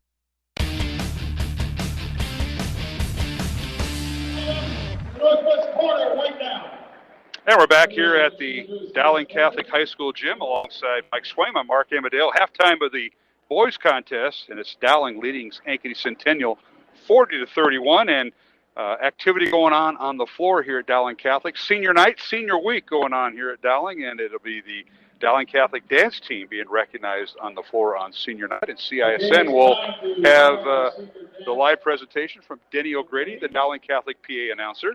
And we'll continue our conversation up here. Scott Babinett, we're splitting webcast with radio. We do one thing, they do another. We try to help them out. We all get along. Kind of like practice with you. Right. And Scott Babinett, thanks for joining us, and thank you for being up here tonight. And it's good to be here. You're the one that drew the short straw, because last time over at Southeast Polk they sent Danner, and then he got lost in the parking lot on the eastern side of Polk County. So they're content with Coach Meyer sending you up. And what a game tonight. Dowling and Ankeny Centennial. We used to playing them home and home, right, but tonight it was up here. And the Jags with the win, 48-40 in game one. And that sets up tomorrow with all the announcements of who's going to go where and all the girls' regionals in 5A. But that's another thing. Right. What a game it was tonight. Coach, you led most of the game. I'm looking at the quarter scores. You go into halftime leading by 2, well-executed play. And then Centennial got you in that fourth quarter, 21-10 at the. Yeah, it was a 1-point game, and going in the last minute, I think. And then we missed a couple possessions, and we ended up having to foul. And Maggie Phipps is just excellent from the free throw line, and they execute so well in those situations. So it's always a good, tough defensive game for them. And I thought we hung with them pretty well. This is the time of year you look at your team, and right now you're 9-5, so you played 14 games. You'll have a 15th game on Friday night. You take on Johnson for the second time. They'll either be ranked 1 or 2. They'll probably have a sour taste in their mouth because they got beat last Thursday by Waukee. But you play some pretty good competition when you look at the CIML Central Conference, Southeast Polk, Waukee Valley, added this year. They'll go along with the defending state champion Johnston, Urbandale, who we found out can defend some people, and of course Dowling. So you got to get better each week, and I've seen that. You don't know it so much by the competition, but I see that with this group. I like your 3 guards, McVeigh, Tobias, and Wishman. And, of course, Bowles is Bowles. Lexi has just done a great job getting herself ready for this year. And then Emma Gipple, what more can you say about Emma? Everything. She's a hard fighter. It's been, like tonight, it was just both teams were hard-nosed on the defensive end. I think we'd given up 9 points a quarter going in the fourth and then 21 in the fourth. Really. But, again, it just got away. But they were fortunate. They had a couple girls hit threes that came into the game, I think 2 for 8 on the season and 0 for 0. And those things kind of happen. We just couldn't stretch it. Like you said, we led most of it. We just couldn't stretch it beyond 2 or 3 possessions to make it hard for them. Well, you knew it was going to be a low-scoring game because Scott DeYoung leads Class 5A in defense. 33.2 points per game is all Centennial. Hey, you guys got 40 on them. Right. And you could have had a few more, with turnovers and such. But woulda, coulda, all that good stuff. Now you're getting set for Johnson on Friday. And how's practice going to go? Wednesday, Thursday to get ready for Johnson, maybe a walkthrough on game day. Talk about the preparation for the Dragons for the second time. Well, we talked after the game. We missed some easy shots throughout the game, and then we were 2 for 16 from the three-point line and 10 for 16 from the line. So we've got to finish off defensive possessions. In the first half alone, I know we gave up 9 points on 7 offensive rebounds, and so the difference of them having 21 at half as opposed to 12 was huge. So we've got to finish off. I thought we did really well defending. We just didn't finish off a lot of those defensive possessions that would have given us the stretching of the lead that we needed to make their defense open up more. Sure. Well, and you have to do that. You have your starters, but you also have depth. I think Julia Moore gives you that instant offense. Right. Comes in with the left hand. Right. It's a change of pace for the opposing team. And then Olivia Bailey's been playing well in the post. And the other gal who's healthy again, that's Lauren Frerick. Right. She missed the first 7 weeks with a foot injury. Right. Injured it against Southeast Polk, and then is back tonight and gave you a little bit off the bench. I know, when you're playing a team like Centennial, you better be ready to play offense and defense. So I like your rotation. It's just a matter of who's getting hot and who's the right rotation in there, and that's what you and the coaching staff have to figure out. We do. And it's just a matter of putting the skill level to the, we needed to attack downhill, and we'd start, and then we'd kick out and miss a couple passes that turned into turnovers, unfortunately. And again, it's just those things, those little things, a lot of little things made the difference tonight for us. Scott Babinet is our guest here on Iowa Catholic Radio and CISN, as he's the assistant girls coach at Dowling Catholic. You're there with Mr. Danner and the other assistant that Coach Meyer brought in, some gal named Audrey Faber. Now, do you guys, the coaches, play like 2-on-2 against no. you and Danner take on Meyer and Faber? Does that work out that way? No. Audrey and I always say we have bad ankles, so we kind of stay out of it. But we have a trainer. We have a Hall of Fame trainer in Del Lark. He'll get you fixed up. Well, that's true. But if I hurt my ankle, I'd be done. Scott, again, appreciate you coming up. Appreciate all you do, and that's something when we get the assistant coaches up here. We've had Coach Wagner Nahas on the boys' side with Coach O'Connor, and we've talked to Joel over at. I mentioned the situation over at Southeast Polk. He did finally get home. I know that because he got lost, but. You and Audrey helping out Kristen. It's a labor of love. There's no pay in this. It's just a love for basketball. I love being around high school kids. I love to see kids progress. And we've been doing this now since I think Kristen took over. So that's been, 5 years now? Yeah, since I moved back to Iowa. Yeah, it's actually a privilege to be able to work here and with great people. And the kids are wonderful. I mean, they just couldn't ask for better kids. And they want to learn and they want to get better. And sometimes it's hard to get on them because, they're not messing up on purpose. But, they know we love them. They know we care about them. And that's, it's not just about basketball. It's about influencing lives for their future as well. No question. Now, you said you got back to Iowa. You were on the West Coast, weren't you? I was for 27 years, yeah. You got tired of all the shaking and the mudslides and the fires, and you just come back to Iowa. I just couldn't afford it anymore. Well said, Coach. Well said. Well, Scott, we appreciate you coming up. Thanks for all you do. Scott Babinet is our guest. And anybody want to give a shout-out before we take a break? No, nobody knows me. Nobody knows you. It's all on the West Coast, folks. There's a reason why he left the West Coast, probably. Step ahead of the posse. Thanks for all you do, Scott. All right, thank you. Scott Babinet, our guest. We'll take a break. Halftime score of the boys contest, Dowling 40, Centennial 31. Back in 1 minute here on Iowa Catholic Radio and CISN. Support for Iowa Catholic Radio's broadcast of Dowling Catholic sports and activities is provided by Chemin, a global ingredient manufacturer using science to transform the quality of life for 80% of the world. Chemin is on the leading edge of molecular science, manufacturing more than 500 specialty ingredients for the human and animal health and nutrition, pet food, aquaculture, nutraceutical, food technologies, crop technologies, and textile industries. Chemin strives to sustainably transform the quality of life every day for 80% of the world with their products and services. Chemin, using science to transform the world. Online at chemin.com.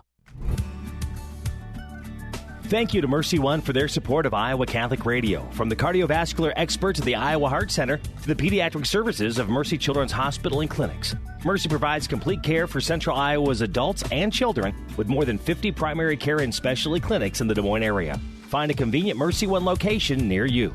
Online at mercydesmoines.org.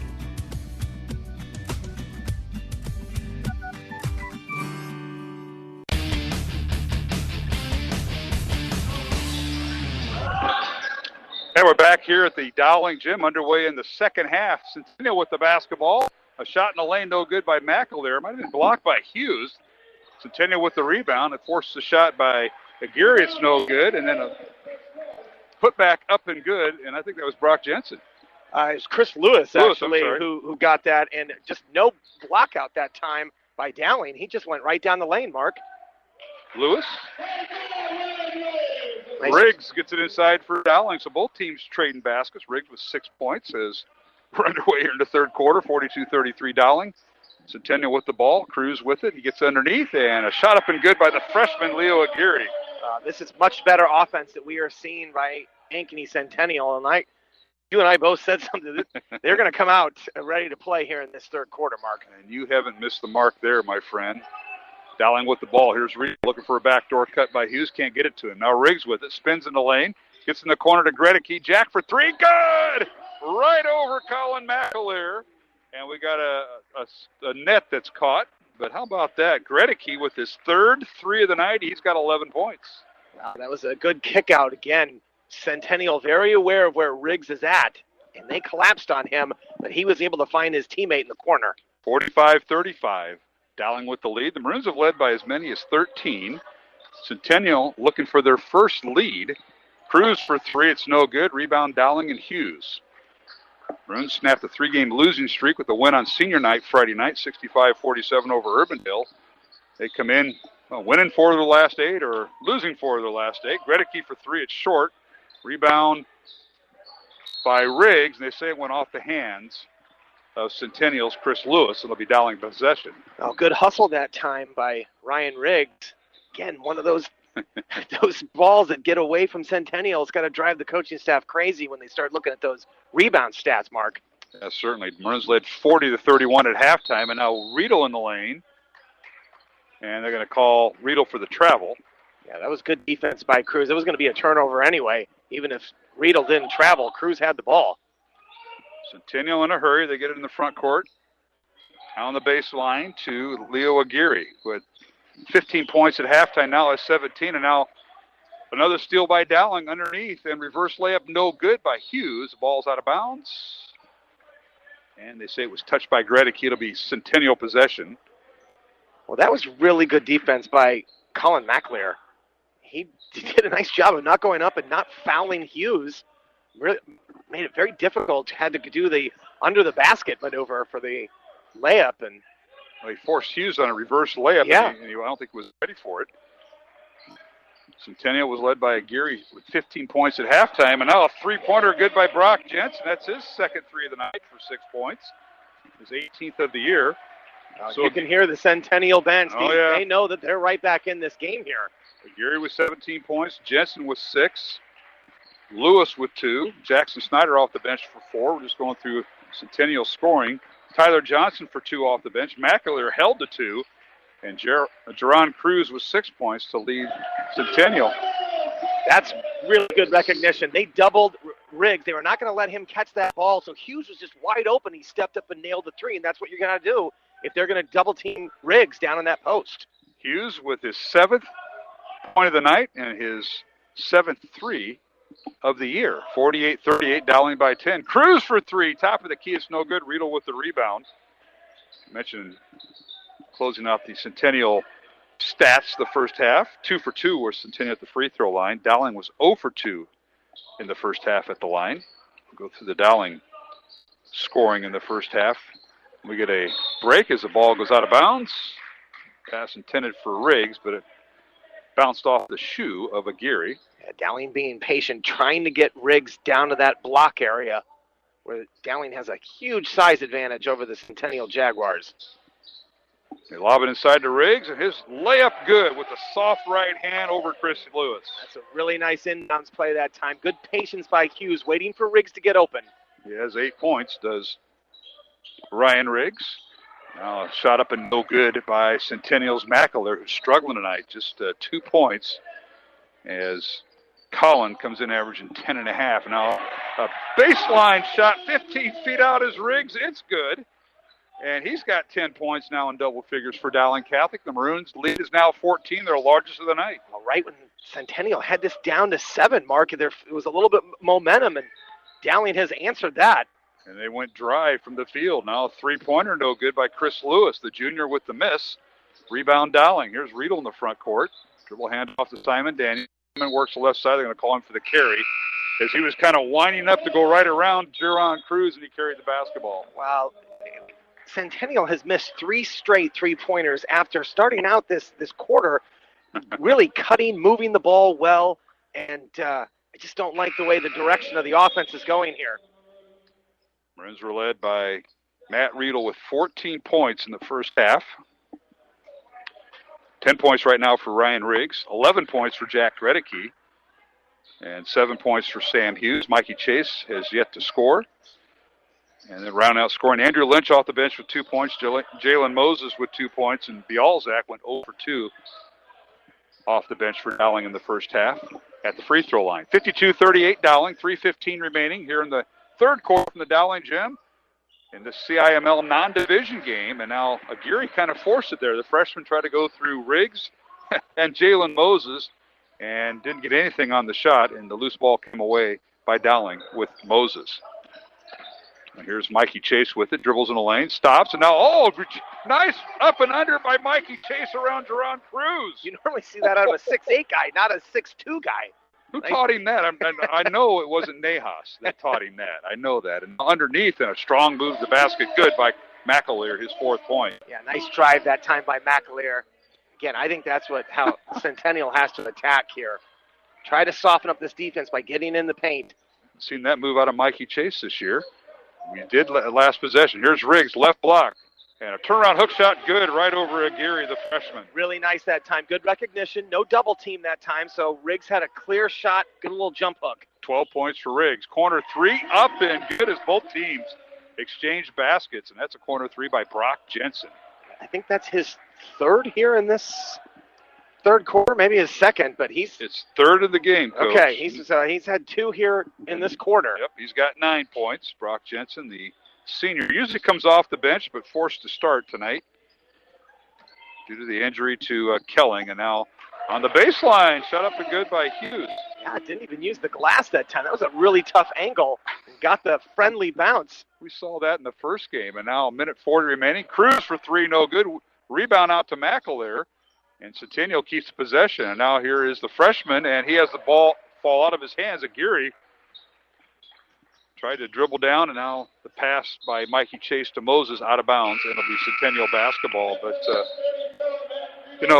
Aguirre took a power dribble and then shot the ball, and Riggs was right there, and it rolled right out of his hands. Just fell right out. And the turnover caused another because Dowling comes down court and they threw it away. So both teams exchanged turnovers. Minute 26. They didn't have numbers that time, Mark. I would have liked to see Dowling pull it out a little bit with a minute 23.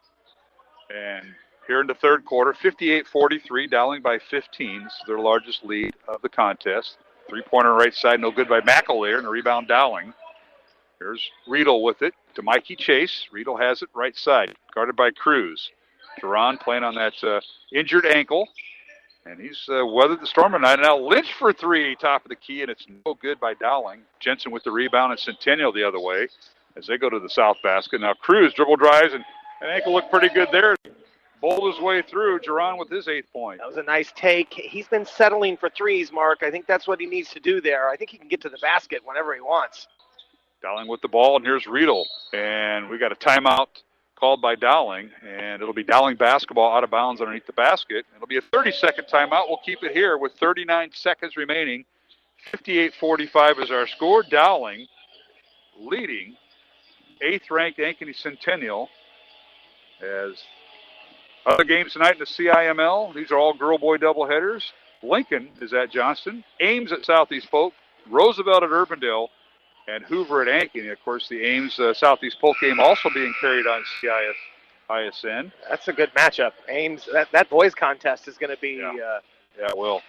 And boys only game, well, it's in Nebraska, out in Bellevue.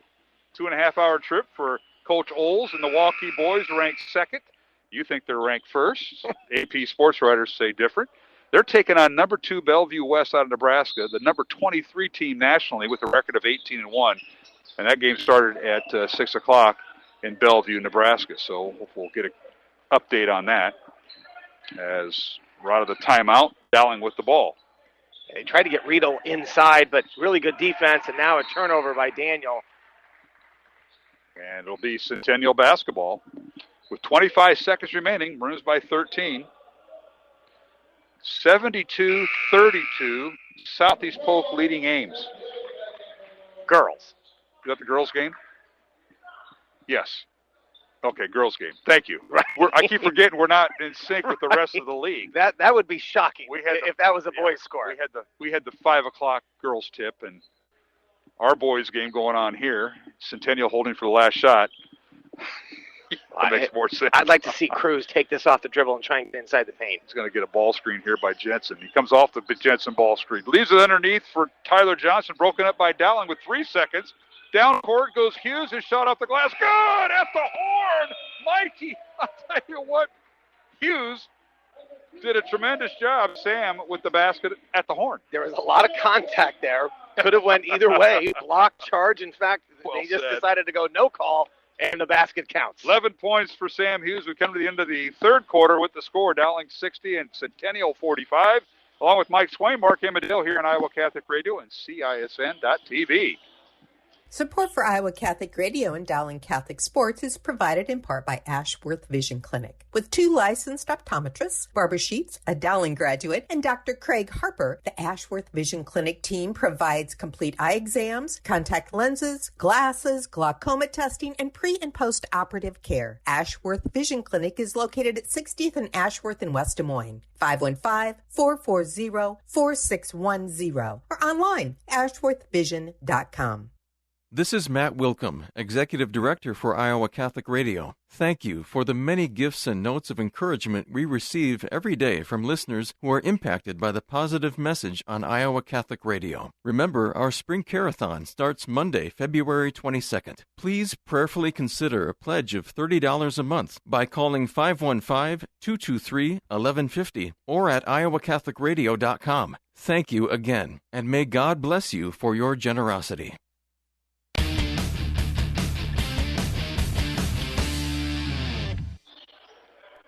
Now we're back here at the Dowling Gym. Mark Amadale, Mike Swain, as we start the fourth quarter. Dowling with a 15-point lead over 8th-ranked Ankeny Centennial. Gregory for 3. It rolls off the rim, no good. And a rebound out to Brock Jensen. Dowling outscoring Centennial 20-14 in that third quarter. Now there's a block shot by Sam and Daniel as Cruz has his shot blocked. Rebound out to Dowling.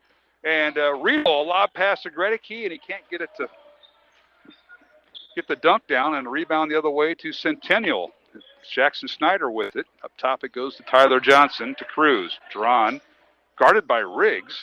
Jump stops in the lane, tries to leave it for his teammate Tyler Johnson, out of bounds to Dowling. And what a third quarter by Dowling. I know you were talking about the execution at times, Mike, but the Maroons end up outscoring Centennial 20-14. I thought they got down to 7, where this thing felt like maybe Centennial was going to make a little run, and Dowling pushed it right back up and hasn't looked back. And I know I'm going to regret saying this, Mark, but with 7 minutes to go in the fourth quarter, do you know that we have 0 fouls in this half? I just noticed that. Yeah, I just 0 fouls. That. Simon Daniel for 3 in the right wing. It's good on the baseline. Simon with his third 3 of the night. He's got 9 points. Maroons are 0 for 2 from the free throw line. Centennial is 2 for 2. Corner 3 up and good. That's Jackson Snyder for 3 for the Jags. And Jackson with his 5th point of the night. He's got a pair of free throws. It's 63-48 Dowling. There's Hughes. Sam down the lane. Layup no good. He drew the foul, and that'll be on Jackson Snyder. And that will be his second. So what'd you say about fouls? Centennial can afford to be aggressive, Mark. I mean, if they're going to try and get back into this thing in this quarter, they've got to be trying to go for steals and double teams. If you get a foul, you get a foul. Fouls to give. Absolutely. Dowling's got plenty of them. Free throw good by Hughes. Sam with his first free throw of the night. He's got 12, make it 13 points for Sam. Came in averaging just under 6 points. Leads the team, one of the team leaders, with an 85% free throw average. Those were Mike Swain numbers back in the day. Now underneath, and a nice little give and go. The assist to Jackson Snyder, and the basket good by Tyler Johnson, and he'll go to the line for an and 1, foul on Dowling. Yeah, at that point, you'd just rather have Simon Daniel just let him go. You were beat. Let him score. Now you get an opportunity to make a free throw, maybe set up a press. Yeah, it's free throw no good by Tyler Johnson. He has 4 points. Rebound Dowling. 6:15 remaining here in the fourth quarter. 65-50 Dowling by Centennial. And now, how about that underhand scoop shot by Riggs from the left side with the right hand? The basket's good. Foul on Tyler Johnson. He's got such a great touch. And even with that angle, he was pushed all the way out by Johnson, but still with those long arms, Mark able to get that thing to fall. Riggs now with 14 points and a chance for an and one here. Second team foul on Centennial. We got 3 fouls on the board after you said that magic announcers aren't supposed to do that. Riggs missed the free throw, gets his own rebound, puts it back up underhand, and he tries to flush it through, missed it, and he drew the foul. He'll get Brock Jensen after Riggs missed the free throw and 3 offensive rebounds. Missed the free throw, missed the putback, missed the dunk. I don't think I've ever seen that. Pretty much sums up Ankeny's rebounding right there. Coach Fontana said, worried about you guys and those long arms and height. Free throw good by Riggs. Now he has 15 points. Coach Fontana making sure someone has shooter.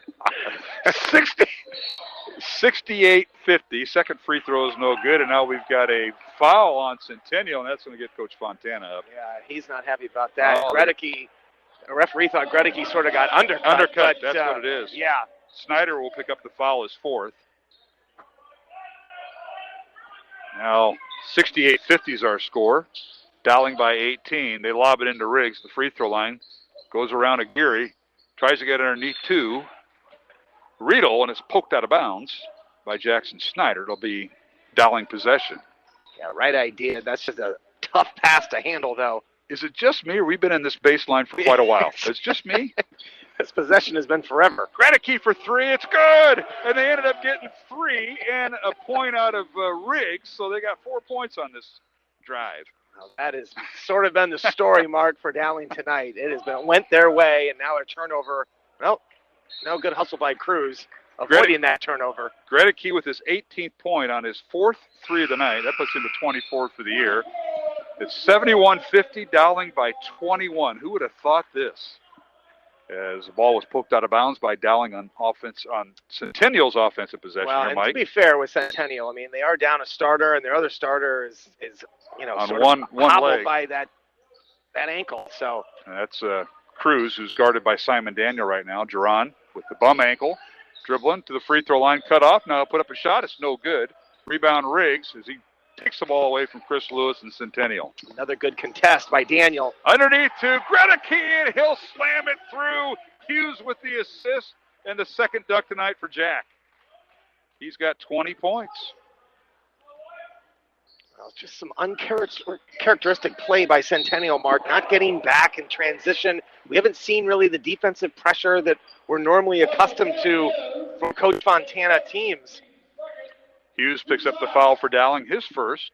Foul number 2, team foul number 2 on Dowling. Free throws coming for Ankeny Centennial. This will be Chris Lewis at the line. Chris, a 6-foot junior.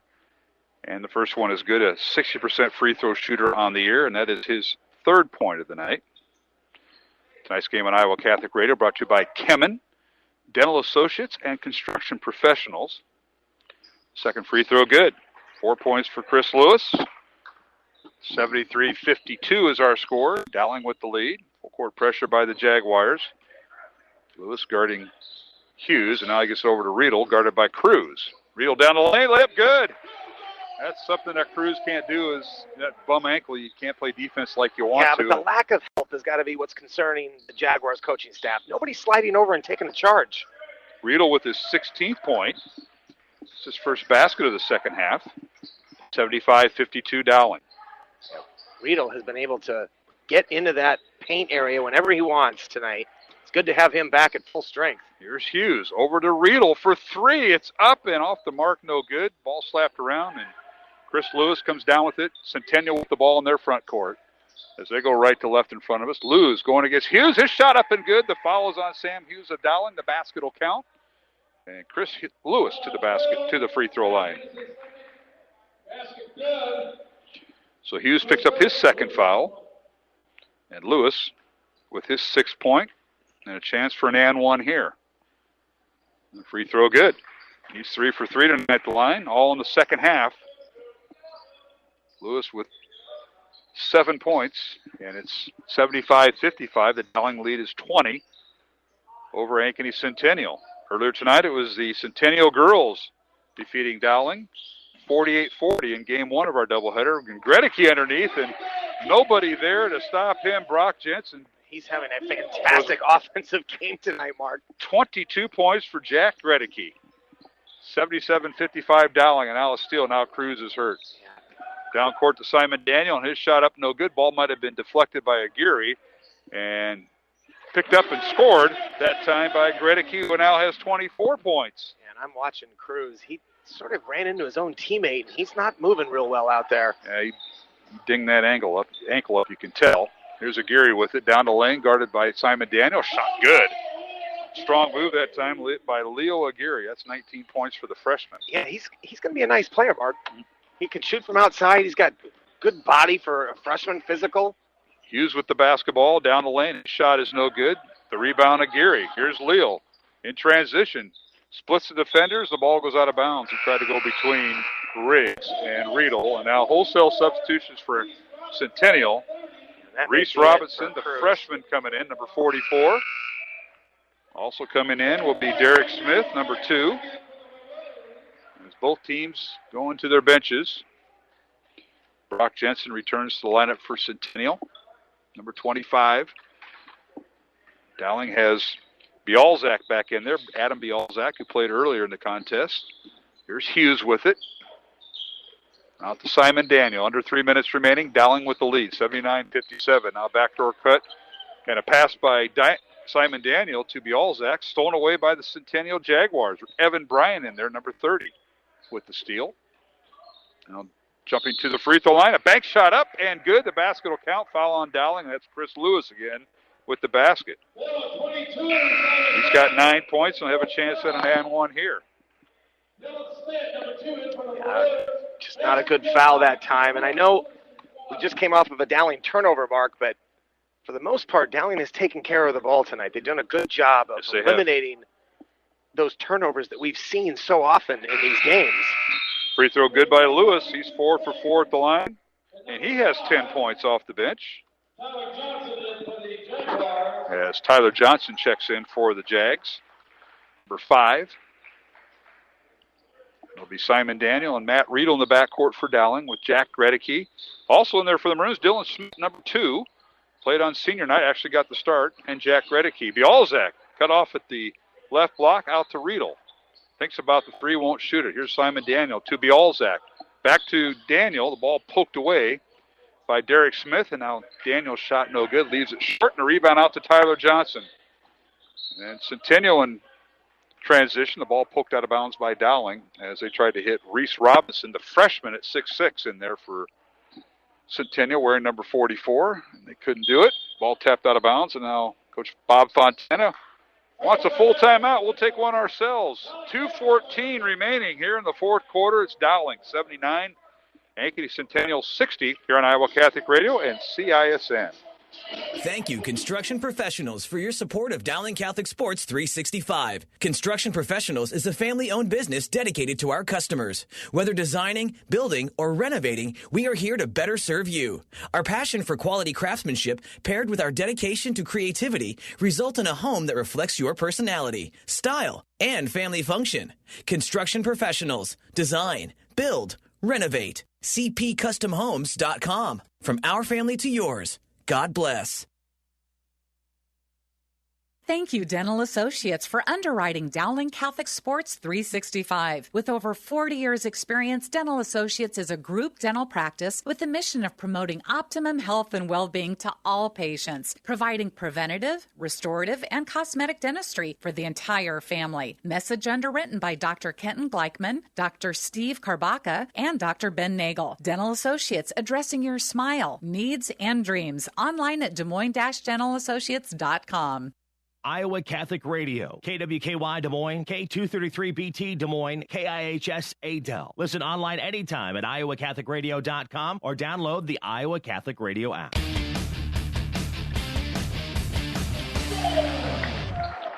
And we're back here at the Dowling Gym. Mark Amadale alongside Mike Swaim here in the fourth quarter out of the Ankeny Centennial timeout. 81-60 Dowling as Dylan Schmidt, the senior, scores off the bench. For Dowling Catholic, the other way we go, and Centennial with the ball. McAleer with it, and he drew the foul, and he'll go to the free throw line, Swamer. How about Dylan Schmidt with a little turnaround jumper in the lane and just a little short jump hook, gets on the scoring board? We were at commercial. Yeah. So we missed it on the TV. Maybe the TV got it. I'm not sure. Johnson at the free throw line. Tyler tonight with 4 points. And the second free throw is good. He goes 1 for 2 at the line. He now has 5 points, 81-61, Dowling by 20. And the Maroons knock ahead of 8th-ranked Ankeny Centennial. For the Jaguars, they play at Mason City Friday night in a girl-boy doubleheader. Then Saturday they have their makeup game. They'll play the 1 o'clock game against Roosevelt. Underneath, Bialzak scores! How about that? Adam Bialzak pounds his way in there for the basket. Great move by Bialzak. That's his second one that he's had. He had another one in that first half where he was able to draw contact, missed the free throws. But how about the bench going crazy? This bench in front of us, I know it's not on our camera, and of course it's hard to describe on radio, but they are going nuts. A lot of the starters on the bench for Dowling and showing their enthusiasm for one of their 10 fellow seniors, Adam Bialzak. We got a minute left in the contest. 83-61 Dowling here on Iowa Catholic Radio and CISN tonight as we simulcast. We'll do the same on Friday as Johnston comes to the Dowling gym. And now a reverse layup with the left hand. Good by Derek Smith. That's his first basket of the night here, Swaymer. Nice move that time. Coming across the basket. Just a little flip. Smith, a 5'8 senior. Underneath, a shot no good by Dylan Smith of Dowling. A foul at half court. Reach-in foul by Carson Brown. I think that was on purpose to get fellow teammates in. He took the bullet, did Carson. And he'll check out, as will Bialzak. Jalen Moses also checking out. Checking in for the Maroons, Evan Curran, number 52. Also in there, number 50, David Roberts. Roberts a junior, and Curran a junior. And now underneath, a shot no good by Derek Smith, the rebound Dowling. The Maroons with it. This is Charlie Stewart in the front court. Him and his twin brother in the lineup, and a long three by Evan Curran is no good. Rebound David Roberts. It's a good pass. Underneath to Stewart. His shot is partially blocked. Now the rebound out to Centennial with 7 seconds remaining. This is Evan Bryan going to dribble out the contest. He'll launch the three, and it's off the mark, no good. Rebounded by David Roberts. That'll do it. 83-63. The final. Dowling Catholic knocks off number 1 seed and number 8th ranked Ankeny Centennial. Can you believe that? My goodness, that is kind of a surprise. 40-point lead.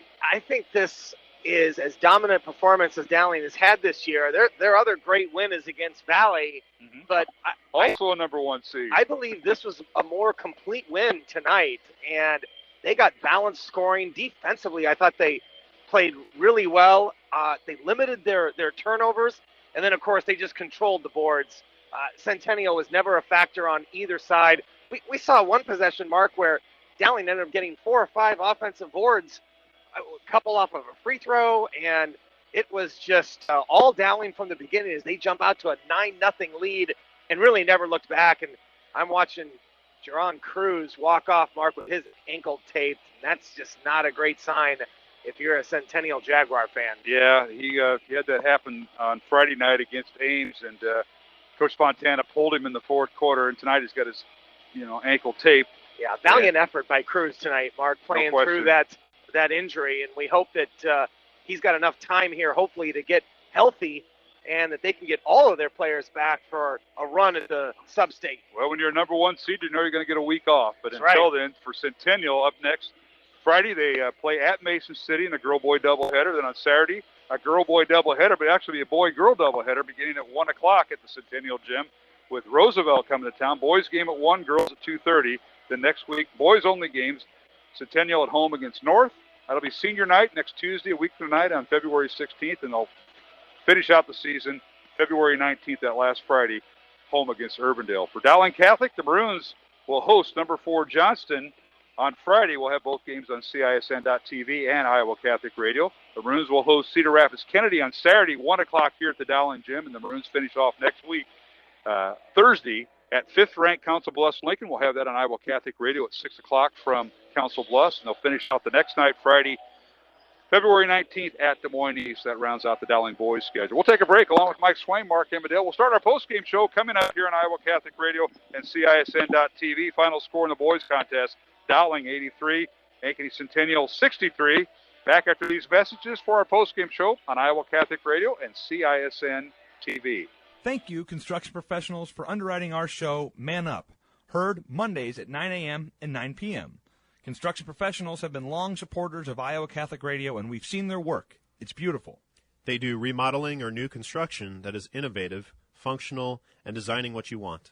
It's a family business built on a strong foundation to create a new or remodeled home that is uniquely yours. cpcustomhomes.com. From our family to yours, God bless.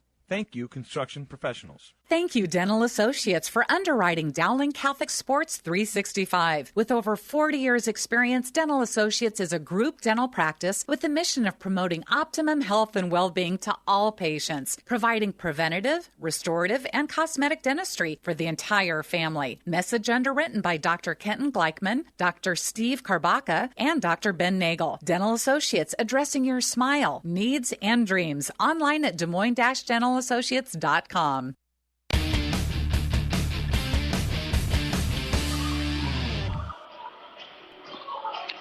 And we're back here at the Dowling Gym postgame show here on Iowa Catholic Radio and CISN.TV. As we simulcast tonight, Mark Emmerdale, Mike Swain, and what a night for Dowling Catholic. I'm heading up the scoring here, Mike. 4 players in double figures for the Maroons, and Simon Daniel 1 point for being in double figures, making it the 5th Maroon, but hard to believe. 83-63, Dowling by 20 over Centennial. And that's good news, especially when you're getting all the pieces of your puzzle back, as Dowling has done here in the last few weeks, especially with Riedl's return after a COVID protocol. He played a little bit Friday, and now he started and played a lot tonight. And that's good news for Dowling. I think this team is starting to get it offensively, Mark. They put together back-to-back. Well, actually, you go back to that Southeast Polk game where they played very well offensively. Yes, they did. Granted, they didn't get the win, but you got that one. Then you've got the Urbandale game where they played really well, and then tonight, just a total team performance. And if you're the Dowling coaching staff, you've got to feel really good about the momentum and where this thing is going. And now you have an opportunity, Mark, as a ranked Johnson team coming in here on Friday night to be able to really put a statement here on this run of games and be able to do something, beat 2 ranked teams in 1 week. That would go a long way for this Dowling team heading into the postseason. No, we talked about the keys to the game, Mike, the sponsored and presented by DeArmond Ford Indianola. And I look at yours, and you said for Centennial, to win, they must rebound better on both ends. We didn't see that a lot tonight. Of course, we don't have the rebound statistics, but Dowling offense and defensively just dominated the board, especially on that one scenario, that sequence where Riggs missed a free throw and got several offensive rebounds out of that. Yeah, I agree. And then when you look at those Dowling keys that we talked about, starting inside and working that, when there were threes, but they came at great times, Mark. And I tell you, once we saw a couple go in, it was just sort of like an avalanche. Everybody wanted to get into the act. And the second straight game where Dowling has shot the ball really well. Right now, it's amazing what a team's confidence level can do. And when you start playing defense, and you start rebounding, you get good offensive motion and then kickouts and those threes, that basket just looks huge. And that's what I think we're starting to see with this Dowling team the last couple of nights offensively. Gregory and Simon Daniel have knocked down those open shots made by dribble penetration. Tonight, unofficially, I have them for 10 threes to go along with 12 against Urbandale on Friday. That's uncharacteristic of Dowling throughout the year, shooting that well. It's coming at the right time. This was a team earlier on in the year, Mark, that was hitting 28% of their threes. Yeah. I mean, you're not 22 in the last 2 games. So let's take a look at the scoring tonight before we close things out from the Dowling Gym. Again, the final, Dowling Catholic 83, Ankeny Centennial 63, as we bring the game on Iowa Catholic Radio and CISN.TV. The girls' game was won by Centennial 48-40. And for the visitors from Ankeny Centennial, the 8th-ranked Jaguars, record falls to 10-4. And their next game will be this Friday night as they travel to Mason City for a girl-boy doubleheader. And the Jags were led tonight by the freshman Leo Aguirre with 19 points. He was followed by Chris Lewis with 10 points, Brock Jensen with 9, 5 points for Tyler Johnson, Jerron Cruz with 8 points, battling that ankle injury, 4 points for Colin McAleer, Derek Smith with 2 points, as the Jaguars went 7-9. You mentioned that on your keys, Mike. Convert the free throw line. Jags were only shooting 49% the last 2 games, but tonight they only got there 9 times and made 7. Right, not enough, and just couldn't convert. A lot of those three-point misses, they had nobody in there for offensive rebounds, and it's tough when you got a couple guys down, Mark. A starter that didn't even play, didn't even suit up on crutches, and then Cruz, you could tell he was just limited tonight with that ankle. So I give him a lot of credit, a lot of toughness coming out and playing through that. Well, Cruz gutted it out, and rightly so for Centennial and head coach Bob Fontana, the senior, playing on that injured ankle. For Dowling, the Maroons had 4 players in double figures, led by Gregory with 24 points tonight, as he knocked down 4 threes in the contest. He was followed by Matt Riedel with 16 points, 15 points for Ryan Riggs, 13 points for Sam Hughes, 9 points for Simon Daniel, as he hit 3 threes on the evening. And then rounding out scoring for Dowling, 2 points each for Dylan Schmidt, Mikey Chase, Andrew Lynch, Jalen Moses, and Adam Bialzak, all with 2 points each. The Maroons went 3.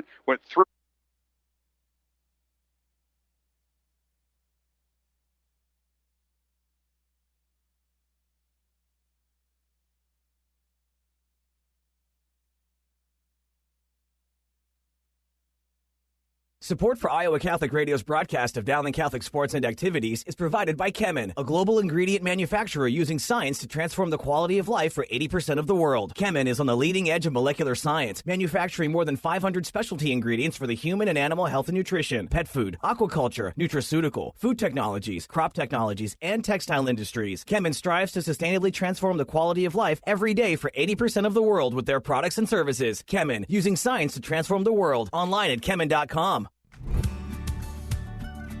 Thank you to Mercy One for their support of Iowa Catholic Radio. From the cardiovascular experts at the Iowa Heart Center to the pediatric services of Mercy Children's Hospital and Clinics, Mercy provides complete care for Central Iowa's adults and children with more than 50 primary care and specialty clinics in the Des Moines area.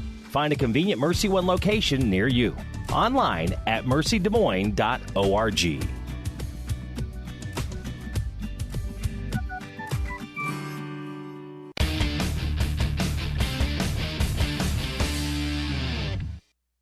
Thank you, Construction Professionals, for your support of Dowling Catholic Sports 365. Construction Professionals is a family-owned business dedicated to our customers. Whether designing, building, or renovating, we are here to better serve you. Our passion for quality craftsmanship, paired with our dedication to creativity, result in a home that reflects your personality, style, and family function. Construction Professionals. Design, build, renovate. CPCustomHomes.com. From our family to yours. God bless. Support for Iowa Catholic Radio's broadcast of Dowling Catholic sports and activities is provided by Chemin, a global ingredient manufacturer using science to transform the quality of life for 80% of the world. Chemin is on the leading edge of molecular science, manufacturing more than 500 specialty ingredients for the human and animal health and nutrition, pet food, aquaculture, nutraceutical, food technologies, crop technologies, and textile industries. Chemin strives to sustainably transform the quality of life every day for 80% of the world with their products and services. Chemin, using science to transform the world. Online at chemin.com. Thank you to Mercy One for their support of Iowa Catholic Radio. From the cardiovascular experts at the Iowa Heart Center to the pediatric services of Mercy Children's Hospital and Clinics, Mercy provides complete care for Central Iowa's adults and children with more than 50 primary care and specialty clinics in the Des Moines area. Find a convenient Mercy One location near you. Online at mercydesmoines.org.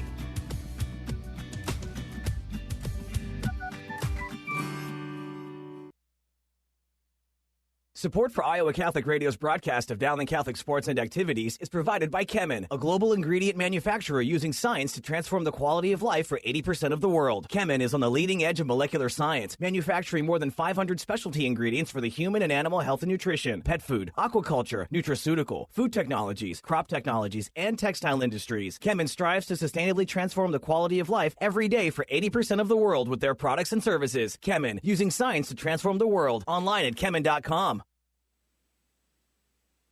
And we're back here at the Dowling Gym. Apologize for those technical difficulties. Final score in the boys contest, Dowling Catholic 83, Ankeny Centennial 63. As the Maroons improve their record to 7-7 on the season, they're the number 2 seed in their 4A regional, which comes out tomorrow. The brackets and the seedings all come out tomorrow. The Maroons understand the 2 seed. Valley got the 1. For Centennial, Ankeny Centennial, they fall to 10-4 with the loss tonight. They're 8th ranked in Class 4A, and they are the number 1 seed in their sub-state with a group of teams, including Ames with the number 2 seed in sub-state number 2. We were going through the Dowling totals, and as we mentioned, the Maroons had 4 players in double figures, led by Jack Gregory with 24 points. Matt Riedel with 16, Ryan Riggs 15 points, 13 points for Sam Hughes, and Simon Daniel on a 3 3-pointers had 9 points to lead Dowling tonight as the Maroons hit 10 threes in the contest. They went 3 of 7 at the free throw line as Dowling picks up and evens their record at 7-7. And again, this is Mark Hamadale from the Dowling Gym as we close out this game. Our next broadcast will be this Friday night as Dowling will be hosting Johnston, and we'll be on the air at 4:45 for the girls' game. That'll feature top-ranked Johnston taking on 9th-ranked Dowling. And the boys' contest to follow, the Johnston boys ranked 4th. We'll be on there again, 4:45 on Friday for the final girl-boy doubleheader of the regular season as the postseason begins for the Dowling girls the following week, and the Dowling boys will finish up regular season play. So for everybody involved with our broadcast, that includes the president of Dowling Catholic High School, Dr. Dan Ryan, along with athletic director Tom Wilson, Father Ryan Andrew, our chaplain here on Iowa Catholic Radio, Colleen Webb, and Michael Connor in the athletic office. We thank all of them. And a reminder, our thanks to our studio producers tonight, Jeff Piggott and Brady Grimm. We want to thank all our business underwriters and supporters of Iowa Catholic Radio as we've been broadcasting Dowling Catholic Sports here in our 44th year. Our thanks to the folks at Ankeny Centennial High School, including athletic director Scott Garbus, Randy Hoke, and Marge Rasmussen in the athletic office there at Centennial High School.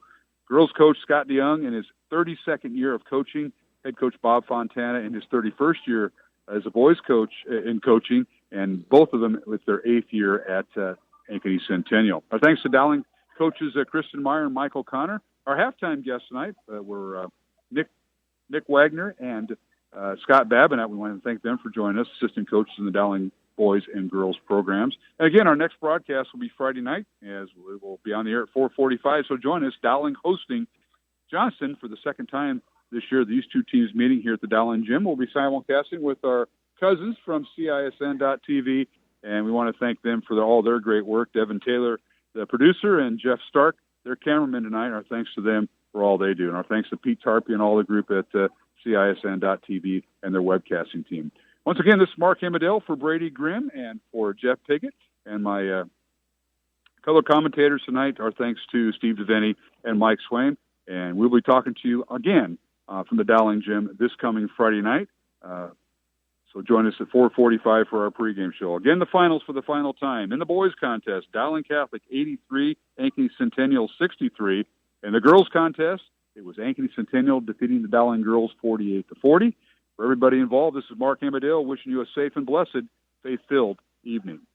Our coverage of Dowling Catholic High School basketball is underwritten by Ashworth Vision Clinic, Construction Professionals, Dental Associates, Kemen, and Mercy One. Thank you for supporting the businesses that underwrite Iowa Catholic Radio. The proceeding has been a Dowling Catholic Sports presentation on Iowa Catholic Radio.